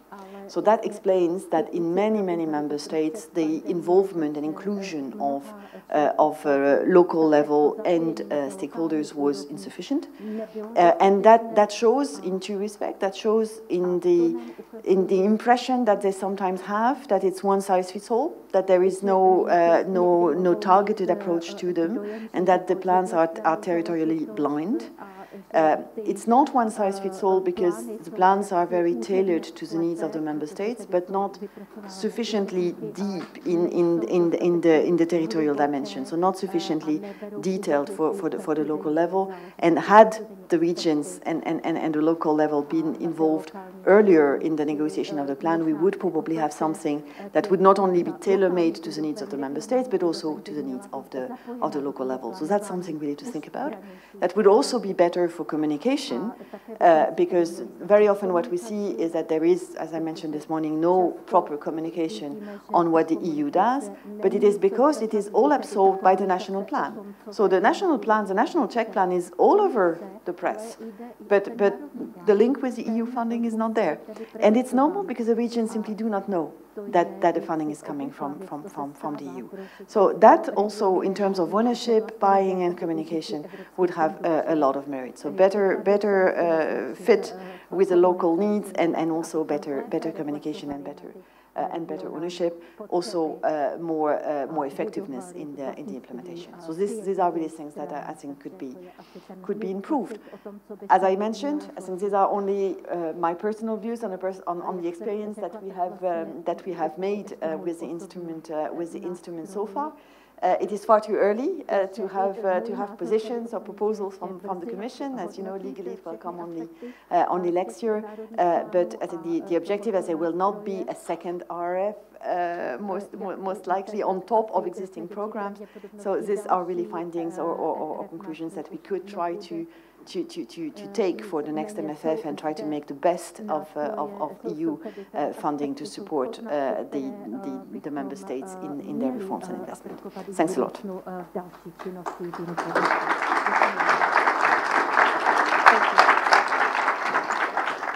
Thank you very much for your presentation, for all the data, and also for this, let's say, vision, but very small vision, because I know that you can't say much right now about the future. But still, if I may ask a follow-up question regarding the future. I know that you can't say much about the, let's say, the new multi-annual financial framework and so on, but we know that the countries has to use the money from the RRF till 2026.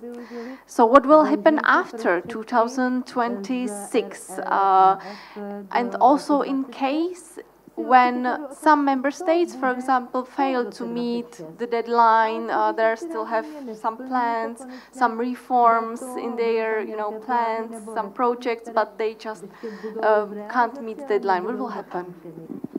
Thank you. As you know, the financing of the RRF is not the normal MFF financing from contribution from member states and own resources. The financing is borrowing money by the Commission on the markets.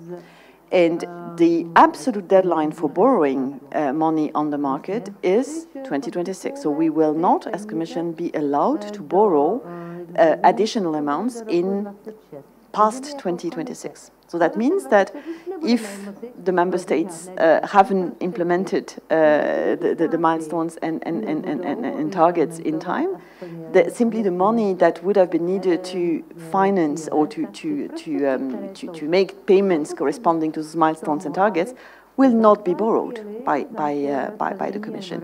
So this means that it will be decommitment. And there is no way around this. The absolute deadline for making the last payment request is end of August 2026. Anything that is not done by then will most likely lead to decommitment. Of course, the world doesn't stop turning in 2026, and the current MFF, so the cohesion programs, the directly managed programs, will continue throughout 2027 according to the normal rules, because the MFF period goes until 2027, and then there will be a new MFF. So there will not be a cliff edge, especially because the spending on the cohesion is very much backloaded. There will still be financing help from the Commission to the countries in these years, but it will no longer come from the RRF. Thank you very much for addressing my question. Another question goes to Pavlína Žáková, Czech Deputy Minister for European Affairs. From the Czech perspective, what are the lessons learned from the drafting and implementing the Czech National Recovery Plan? What, according to you, are the main points to take? Please. Good afternoon. First of all, before I get to your question, Aneta, I have an obligatory remark to make, which is that this event takes place under the patronage of the Office of the Government, also because it's in the framework of the commemoration or celebration, if you want, of the 20 years of Czechia in the EU. In this respect, I would recall, if any of you still does not have our brochure, which we have prepared on the impact of the 20 years and all the benefits that the EU has brought to the Czech Republic, including through the RRF. You can take the brochure; is available in the front room. And now to your question, lessons learned. Well, we are still in the learning process. With the RRF, the learning curve was really very steep. Just to recall, it was only 1 year after the first idea in spring 2012 2020. So only 1 year after the first idea, legislation was proposed by the Commission, approved by the co-legislators, and also in parallel the national recovery plans were prepared in parallel with the legislation, and that was really an incredible speed. Of course, a result of this is that we have been learning by doing. I think both on the side of the Commission and the member states, and we are still learning. As you could see, also Celine has presented several suggestions where we all see a room for improvement. I would distinguish between the lessons learned still for the current RRF, and maybe lessons learned for the future or any future funding instrument which may be developed under the next MFF. So for this, for the current RRF, we discussed it yesterday quite in length, also with the Commission, that there are several issues which could be improved. How to streamline reporting, how to decrease administrative burden, how to make the RRF flexible, for example, with fast-tracked targeted amendments and revisions of the CID, how to make audits proportionate, or how to improve information exchange between the Commission and the Member States. And we have shared with the Commission yesterday a number of suggestions and proposals how to make the implementation of the current RRF better and more efficient. If I move to one important remark is that for the current RRF, we are bound by the boundaries of the RRF regulation. So anything we want to do, we have to respect the RRF regulation. I don't think that it's realistic to expect that the RRF regulation would be reopened any soon, but let's focus on what we can do within the realms of the RRF regulation.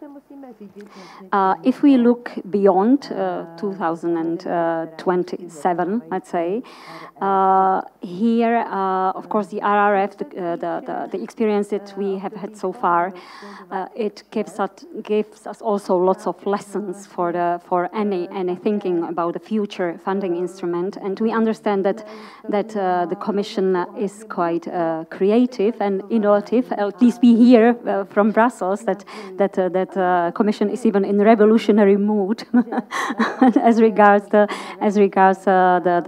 next MFF.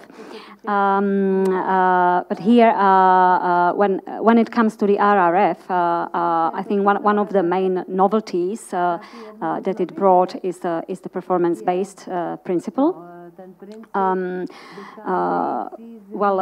We understand it's very attractive for the net contributors, for the let's say net payer countries, because what matters is the results. It's not that much the money that is spent somewhere, but the results that are achieved. But I understand it's also quite attractive also for the Commission, because it allows for a much more even financing profile thanks to the pre-financing and the reforms. Let's say financing on the reforms.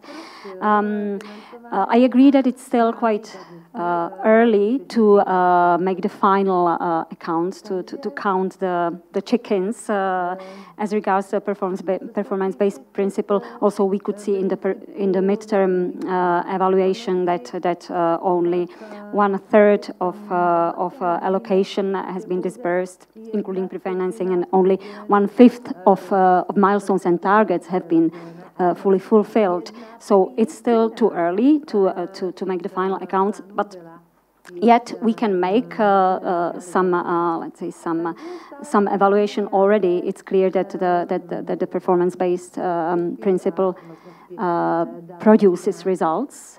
It does, in particular in the reform area. This is very clear also from the midterm assessment, from the midterm evaluation. We see that the number of reforms which have been where we could see progress has increased since the RRF is in place. So all the CSRs which the member states received in the so-called European semester, we see acceleration in the implementation of the CSRs, thanks to the RRF, I would say. Also, it brings results, and with respect to the performance-based, I would say let's exploit the beauty of the performance-based principle, which has a great potential to make the implementation simpler. I think there were very big expectations when the RRF came and when it was announced as regards the simplicity and administrative burden for the implementation and also for the beneficiaries, which has not, I think, well, the enthusiasm has faded away a little bit, I would say, because it appears that the implementation is getting also quite difficult in administrative terms. The performance-based principle also shows us that a bit a longer implementation period is beneficial because it takes time to produce results, and here it brings me to the, let's say, the suggestion that the 7-year cycle would be probably better for the performance-based instrument than any shorter implementation period. Another remark, one more remark, okay, on the reforms, because another novelty is of the RRF is a combination of reforms and investment, and this is, as I said, we could see a clear benefit of the RRF in advancing the reform agenda. And here I would say that any future instrument, if it continues in this let's say pattern combination of investment and reforms, should be flexible enough with regards to the reforms. We spoke about it yesterday quite a lot about the assessment of fulfillment of reforms. It's not always fully in the hands of the governments. When they make the commitment to a reform, it's not fully in their hands what comes out of the parliament in a 4-year time. So I would plea here for like more understanding and maybe flexibility as regards the reforms, in particular as regards the deadlines that have to be met, because it's not always in the hands of the government, and we also may have changes in the government. Yes, and one more remark with regard to the reforms. Technical support is very valuable. We have a technical support instrument which has been instrumental in advancing many reforms in Czechia, and it has helped also to prepare many reforms under the Czech RRF. So the combination or even integration of technical support for reforms in any funding instrument would be good. But the important thing is that it's there, that it's provided. Yeah. Thank you. Thank you very much for your speech. Now I would like to move to Mr. Marian Piecha, Director General from the Czech Ministry of Industry and Trade. We heard a lot about, let's say, the benefits stemming from the RRF, and my question is actually what Czech Republic needs when it comes to support of local reforms, of local investments. Is it this type of tool like was or is still the RRF, or are we more friends of cohesion types of support programs, or is it a combination of both? So what Czechia needs when it comes to support of these investments and reforms? Thank you for this question. Well, no, I will not be here with the banner, do not harm the cohesion or the friends of the cohesion. I think that will be the job of Standa here. But my job, well, at the Ministry of Industry and Trade, and maybe that is why the RRF is at the Ministry of Industry and Trade, because we look at the things from the economical point of view. And as the Selin at her presentation said, the main aim of the RRF is to fight the economic slowdown. Sorry, to help our economy. Those projects need to have economical value. Even the reforms has the economical value. So there is a simple reason why the Ministry of Industry is involved in the recovery and resilience plan, because recovery and resilience are the words connected to the economical thinking. And the lesson learned, well, in Czech, we don't have many prepared projects, even considered from the economical value. Well, there were mentioned also the regional policy. Regional policy is great, but the regional policy in the Czech Republic is to actually distribute, to put the money in the regions equally, without any economical strategy. So, look, I would very much welcome the regional strategy in the RRF if that would have economical impact on the regions for the difference of the regions. For example, good thing is definitely the coal regions, where the European Commission and us decided that transferring from the coal to the next generation of the industry, we need to work with those regions differently. So working with the regional strategy on the level of economy is really challenging for the Czech Republic and needs to be done. Similar way as it was done on the example of coal regions. I think we are getting there. And of course, here the equality between regions has to be somehow developed, definitely. On the other hand, RRF, with many component owners, can work with the regional governments and will not have a problem with that, because we are actually operating under much more ministries than actually the cohesion does. But let me go back to the projects preparation. I think that was the problem generally from the beginning. Even it was a problem when we were discussing the loan for the Czech Republic, because one thing was the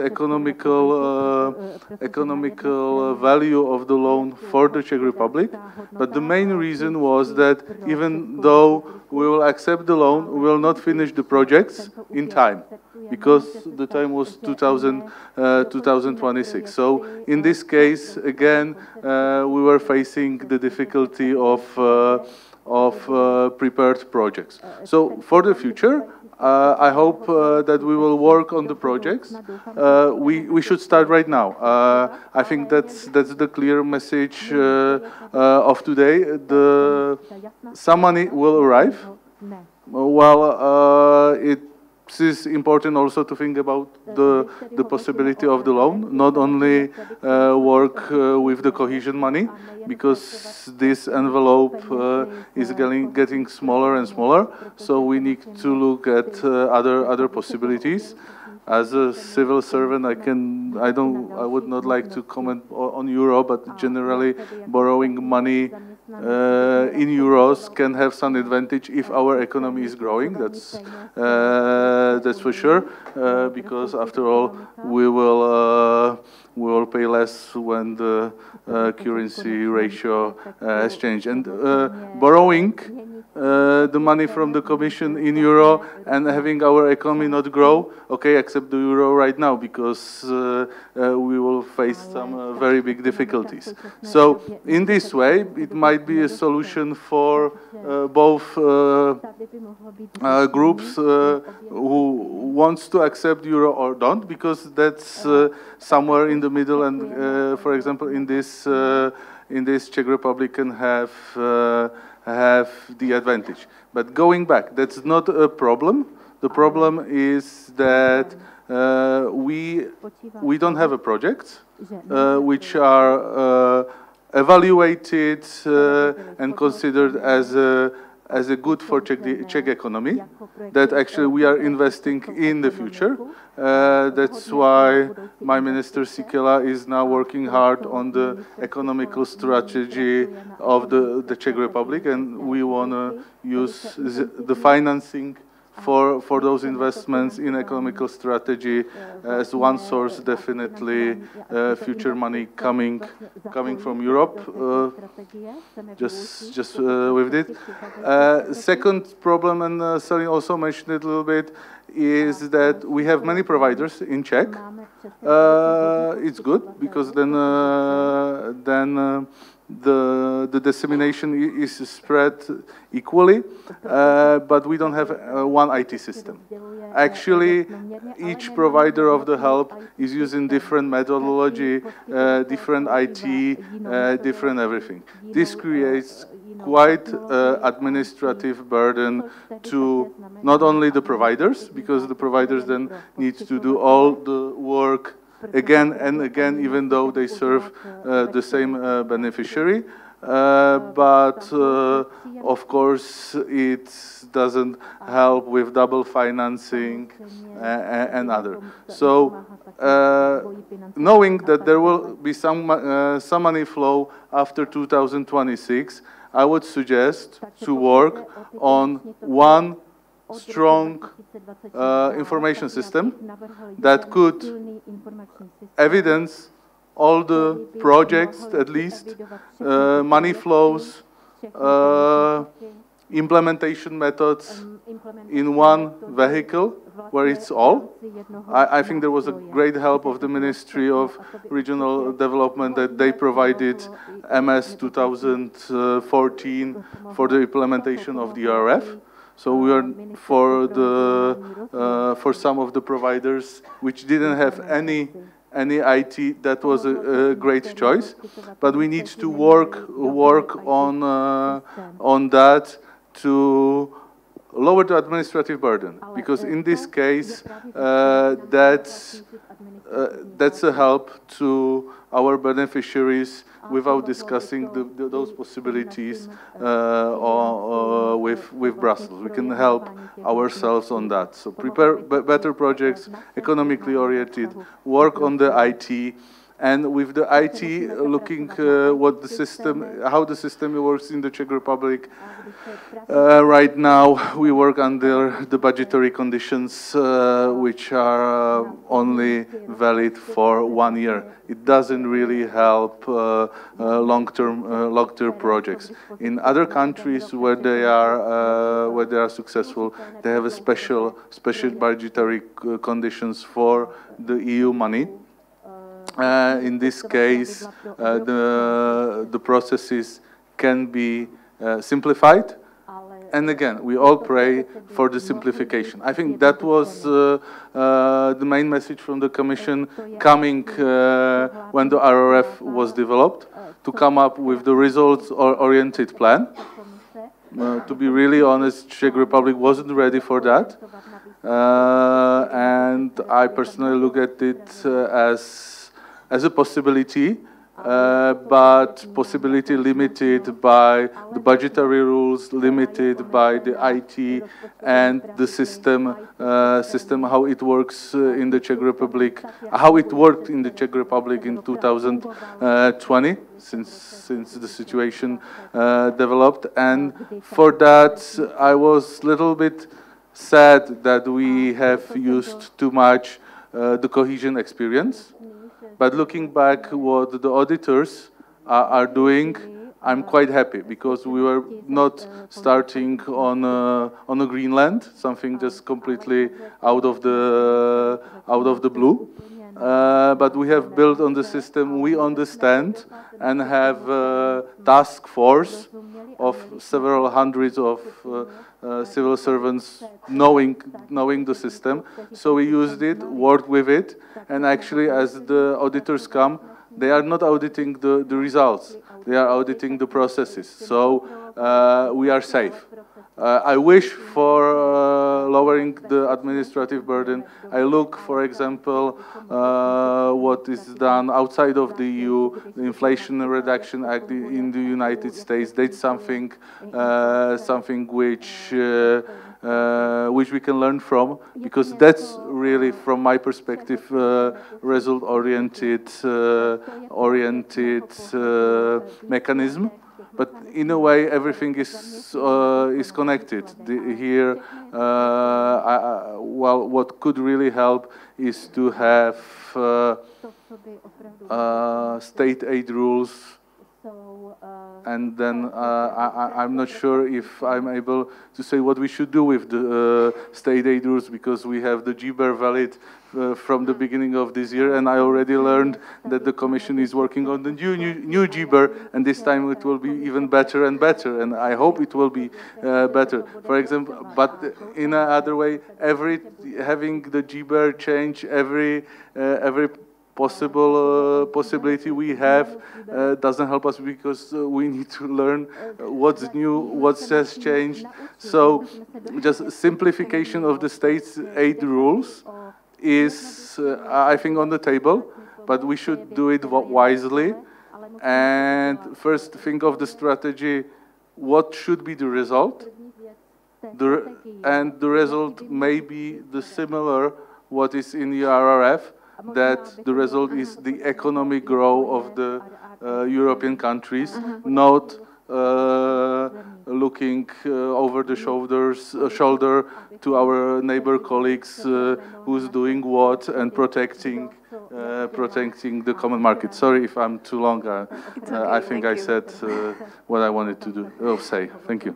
Thank you very much. And let's go to cohesion, because cohesion was already mentioned several times, and we know that we need synergies between cohesion and other instruments, whether it is RRF or other possible future instruments.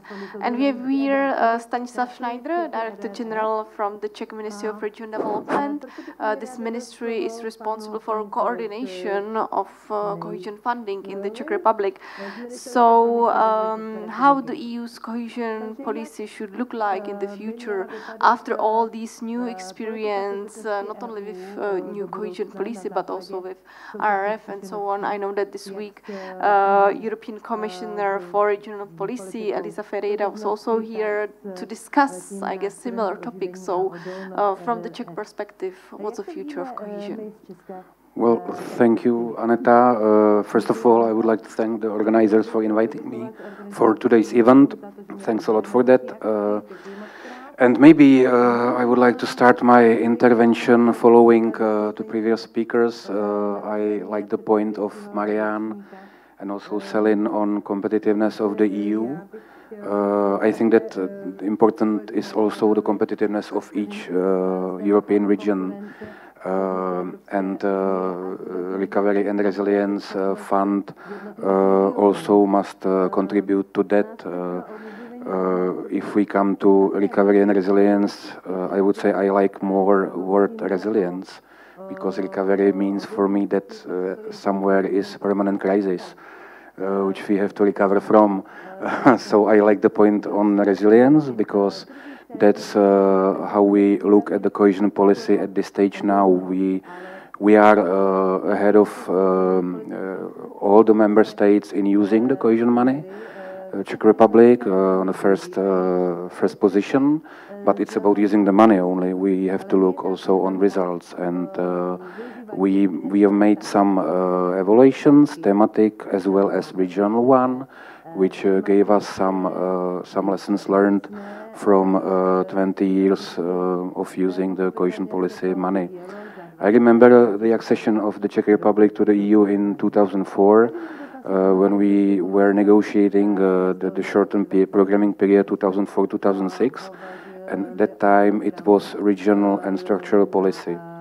It was called regional structural policy. Now it's cohesion policy, and my appeal is towards cohesion policy. Let's not do cohesion policy only sectoral type, because if we look at interventions only sectorally, without any impact on territories, because every intervention, every economic activity has some impact on regions, and regions are in very different positions, starting positions, with different development potential. So we have to look at strengths of and also weaknesses, to do a kind of SWOT analysis of each region. Now it depends what we think is a region, if it's not 2 level, not 3 level, if it's regions like Kraj in the case of Czech Republic, or if it's a bigger region. So what is the focus territory, I would say. And then to have a kind of diagnosis, I'm calling it not to look what happens in the territory 2 days ago, but to look what would happen the next week or after 1 week. And I mean to do a foresight, a kind of foresight or forecast what can happen in regions after, for instance, external crisis of any type. It could be energy crisis, it could be geopolitical crisis. So what would happen in different type of regions? So we have to do this foresight, and then to use like a domestic regional policy to focus money where we can have a problem in, let's say, 2-3 years potentially, and not to look on the statistics, which is actually 2 years old. On administrative burden, complete agreement with both or all 3 previous speakers. Our clients are beneficiaries, recipients, so the client approach is to ask them what is for them best. I'm not so happy that we don't have here a representative of final beneficiaries from cohesion policy or from RRF. I would be interested in their opinion, what they think about both, I would say, models. Thematic concentration, place-based approach, I already mentioned it. Maybe on convergence of EU regions, of course it's important, because if we don't have convergence in EU, then we will have discontent of EU citizens arising from that if we lose convergence as a priority. So convergence I see as one of the almost freedoms. I know that we have a lot of new freedoms now after after Enrico Letta report, and maybe Mario Draghi will come with something as well. But freedom to stay, which means, of course, for me, convergence, which is quite important. And not to be so long, of course, as far as concerns forms of support, definitely, as a Czech Republic, we have to use much more financial instruments, repayable assistance, to use loans also on national level, not only on EU level, but on national level, in different areas where is potential. It's about efficiency of using the money. And finally, maybe I would point out, which Commissioner Ferreira pointed out as well, at the ministerial meeting of Visegrad countries plus 7 more countries which participated on Monday and Tuesday. What we have learned after 20 years of cohesion policy implementations are the principles which contributed to cultivation of using the public money. We can see, if you look back on the 20 years, that we are more and more successful in using this money. And of course, we learned a lot about partnership principle, which which is about discussion with all relevant stakeholders on central level, meaning ministries, on regional level, and also on local level, like local communities. Then, of course, shared management with the Commission. This is also important thing. Strategic approach, meaning that we have to forecast, make a foresight to future. What are the areas on what we should focus EU money in future? And maybe finally this multi-level governance, which is actually a partnership, but on different levels. And final point is I do not see controversy between RRF and cohesion policy. Definitely, for me, it's not either or, but it's about let's use the best from both models, like performance-based principle or financing not linked to costs, which is already possible in cohesion policy. But we shouldn't throw the baby out with the bathwater, I would say, to not make a radical revolution, but let's look at it. Both systems have their advantages and also not optimal elements. Thank you. Thank you very much for your speech. Now I would like to continue with questions. And I looked Slido and we have many questions in Slido. Unfortunately, we don't have time to go through all the questions there, but there is one with 5 likes. So I think that we have to address this one. And the question is for Mr. Piecha from the Ministry of Industry and Trade. And the question is, because this ministry was the coordinator of the Czech National Recovery Plan, and the question is, what is the biggest success, according to you, when it comes to Czech National Recovery Plan, and what is the opposite side? Let's say, what do you think that we didn't succeed in, please? That's very easy. When we started and first had a meeting with Selin looked at us little bit doubts on the investment part, because we were just a little bit stepping back and forth, creating the system and everything. But we managed well. So we are very strong on the investments generally, because that's something we know how to do from the cohesion experience and other. And on the other hand, we are quite weak on the reforms, because it's something new. It's something that we need to better communicate even with the politician, even with the parliament. It's quite new that the Commission is paying for the legislative act to be approved. Some of the politicians say, why do we accept money from the Commission that we are doing changes in our legislation? We are free democracy, we are the legislators, we want to do it as we were elected by our citizens. Well, the truth is that actually Czech Republic came with these reforms. We created the plan how to make Czechia better. It's ambitious plan, and we need to stick to that. Because what we do often is that the promise is something which sounds very well, but when you need to get things done, and you see the budgetary restrictions, you see all the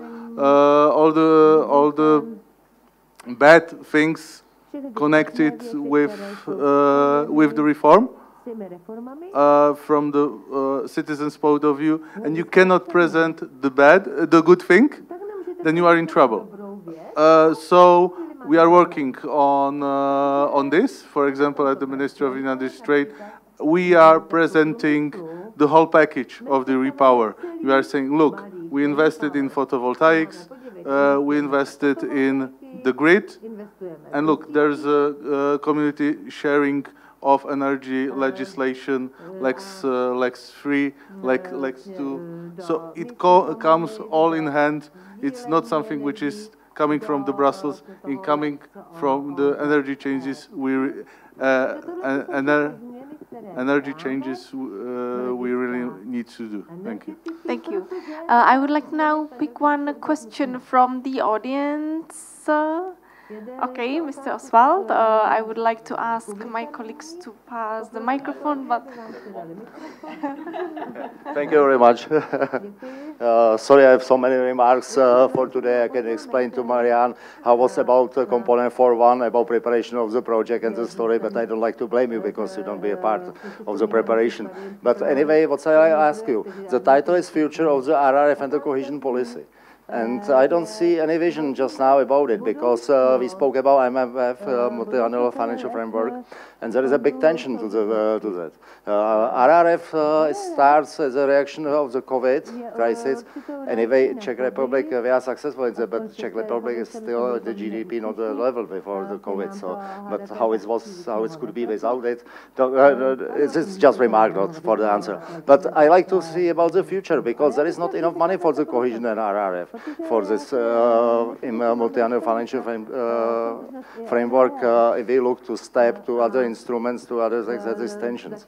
So I think we are just going around, and what could happen? What I listen back in the Brussels, it could be possible that it will be when the RRF and the cohesion should be just one component, and could have told us just the vision to answer the title. Thank you very much. Please go ahead, but yeah. Okay, so we will give the priority to Sally. Yes. No, thanks a lot. I think what we learned from this last years is that having different rules applied to EU spending is creating complexity. And if there's one thing on which, so we agree on many things, and then we agree that no baby should be thrown with the bathwater. I think that's clear. So one single set of rules for beneficiaries, for member states and for the Commission, I think is one thing that everyone seems to converge about, because administrative simplicity will come from there. The second question is, how much money will there be? The RF came a bit as an accident of history. It came on top of an agreed MFF because of COVID.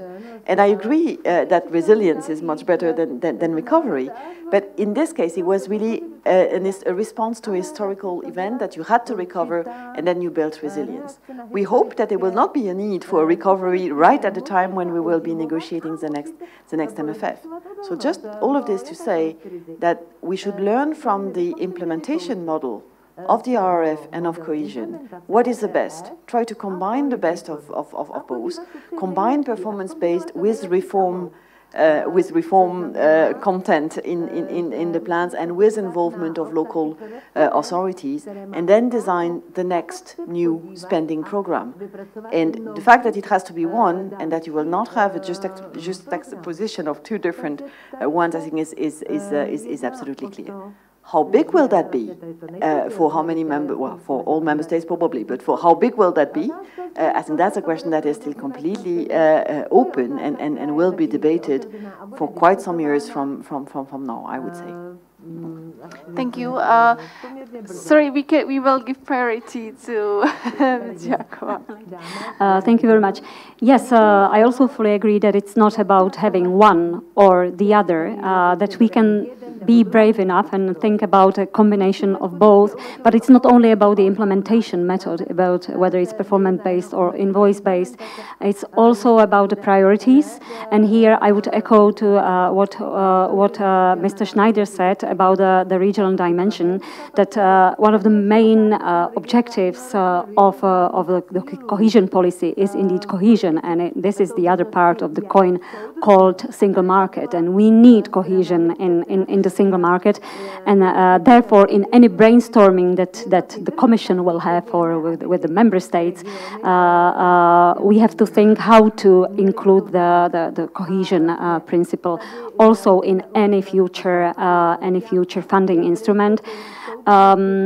well, it can be done. I think it can be done. I can even imagine like a national plan which has some sectoral priorities, be it green transition, digital transition, strategic autonomy, but also having the regional angle. And it's not only about involving regional authorities in the preparation and implementation, but it's really about helping the less developed regions. One good example to follow could be the Just Transition Fund and the territorial plans, because these the regional territorial plans, they have been prepared in a very close cooperation with the regions, and so one big national plan with some sub-plans for the less developed regions, this could be, for me, a way to go. Yeah, sure. Just one more thing. I fully agree with that. Absolutely agree with that. There would just be one caveat on the analogy with the Just Transition Plan. I think what are missing there very, very much are reforms. Because you can, and we have cases of plans that are approved essentially where there is no reform to decarbonize. And that is not working. So I think this is the only caveat. But for the rest, I subscribe 100% to what Paulina just said. Thank you, Mr. Pekava. Please be brief. Yeah, well, but I was so anxious to speak because it's just tendency that saying that Ministry of Industry and Trade doesn't support the regional policy. It's on the contrary. I pray for a great regional policy, as, for example, the JTF is. The problem is that we don't have it, and we should work on it right now. I don't like when the money is distributed to the regions where, for example, calls like for healthcare, and the only condition is who applies first. Yeah, that doesn't make sense. So we need to really distinguish between the regions, create the economical criteria, have the regional policy, so it's not deciding only on the who applies first principle like it was done in the past for health calls or for the education calls. We need to have the economic criteria. I agree fully with the reforms. We need to see what the money does for the region to grow, and then there is no problem with the regional policy on any level in the future. Thank you. Thank you very much. Mr. Schneider, would you like to add something, short remark, just? Very short remark on JTF. Yeah, that could be the model for future. However, our experience says, or experience of Ministry of Environment, that firstly we were pushed to submit very complex projects with a soft element, soft investments as well as hard investments, and finally we ended up with notification towards the Commission of State Aid of each element, not complex project as a whole. So I would like to demonstrate only that it's very complex issues, metrics, including state aid, what we have to think when designing the future EU funding, I would say. Thank you. Thank you. Ms. Gauer, please. One word on state aid, because that's the second time it comes in the discussion. I think especially if you're Czechia, very open economy but relatively small economy, state control is protecting you. It's protecting your business, it's protecting your competitiveness, because some of your neighbors have much more possibilities to subsidize their business and to create unfair competition to your own business. So state aid is not a problem. State aid is a safeguard for the internal market and a safeguard for you. And that's actually what we see very often from the Czech comments on the single market. So state aid is protecting you. This doesn't mean that state aid shouldn't be simplified. That point fully taken. But another baby that we should protect, because state aid is protecting you. Thank you very much. I'm very sorry, but we already our time is over, to keep it simple. But still we have a time for the concluding remarks. So I would like to ask Stellingauer if it is possible to give us her final remarks, not only for this debate, but for the whole conference. Okay, just in case you didn't have enough of me. So I'll keep it very short. First, thank you. Thank you to the organizers for having allowed us to have such interesting discussions. Thank you to all the panelists for your active participation and very lively debate. Thanks to the project promoters who came here to tell us about what concretely the RF does. I think this was extremely precious, and this is, at the end of the day, why we're all working so hard. So we should never forget that. Thanks to all of you for still being here in the room, and for all of those who have followed online, who will follow online later. I hope that the conclusion of this day is that the RF is actually helping people. It's helping Czech people. It's helping Czech business. And if we look at the citizens, if we look at the people, it's helping them really in all relevant dimensions of their life. It starts with their education, with their health, with their jobs, the competitiveness of the companies they're working for, the innovation that those companies can benefit from, the research, the environment as well, protecting their forest and protecting the sustainability of the economy, helping in the green transition and helping in the climate adaptation. So it is relevant for every one of you here living in Czechia and everyone in this country. We discussed a lot the future. I think there will be a future, and there will be a future that we will all together try to make the best of all what we've learned. The best of the years and years or decades, I would say, of cohesion policy that have helped convergence. Again, don't forget to pick up Pavlina's fantastic little brochure showing what Czechia gained from 20 years of membership. So this is really proven record and proven benefits for over a long period of time, but also the best of what the RF just brought in a very few years, thanks to the combination with reform and to something which we all hope and we will all work to make simpler. So until then, until we have a future, all of us and in the EU, please don't forget that. Talk about these achievements. Talk to your colleagues. Talk to your friends. Talk to your families. It is really important that it gets known, because at the end of the day, we're here for that. I think it's completely wasted if it's not known. Many thanks, and see you next year.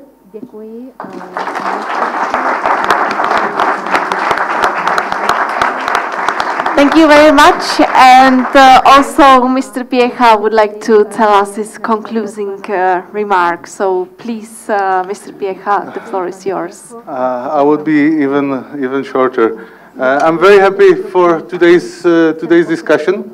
I think we are on the edge of something new coming. I think we should come out of the slogans, do not harm the cohesion, do not harm the RF, do not harm the regions, but look at it from the positive perspective, how the cohesion can help our regions to grow, how the European money can help our economy to be growing and sustainable. That's, I think, the biggest challenge, and also we need to work closely with the Brussels, but the homework is also at the Czech Republic. We have mentioned here many, I think, useful ideas that we will now need to put in practice, because time is the only thing what we don't have. Thank you very much.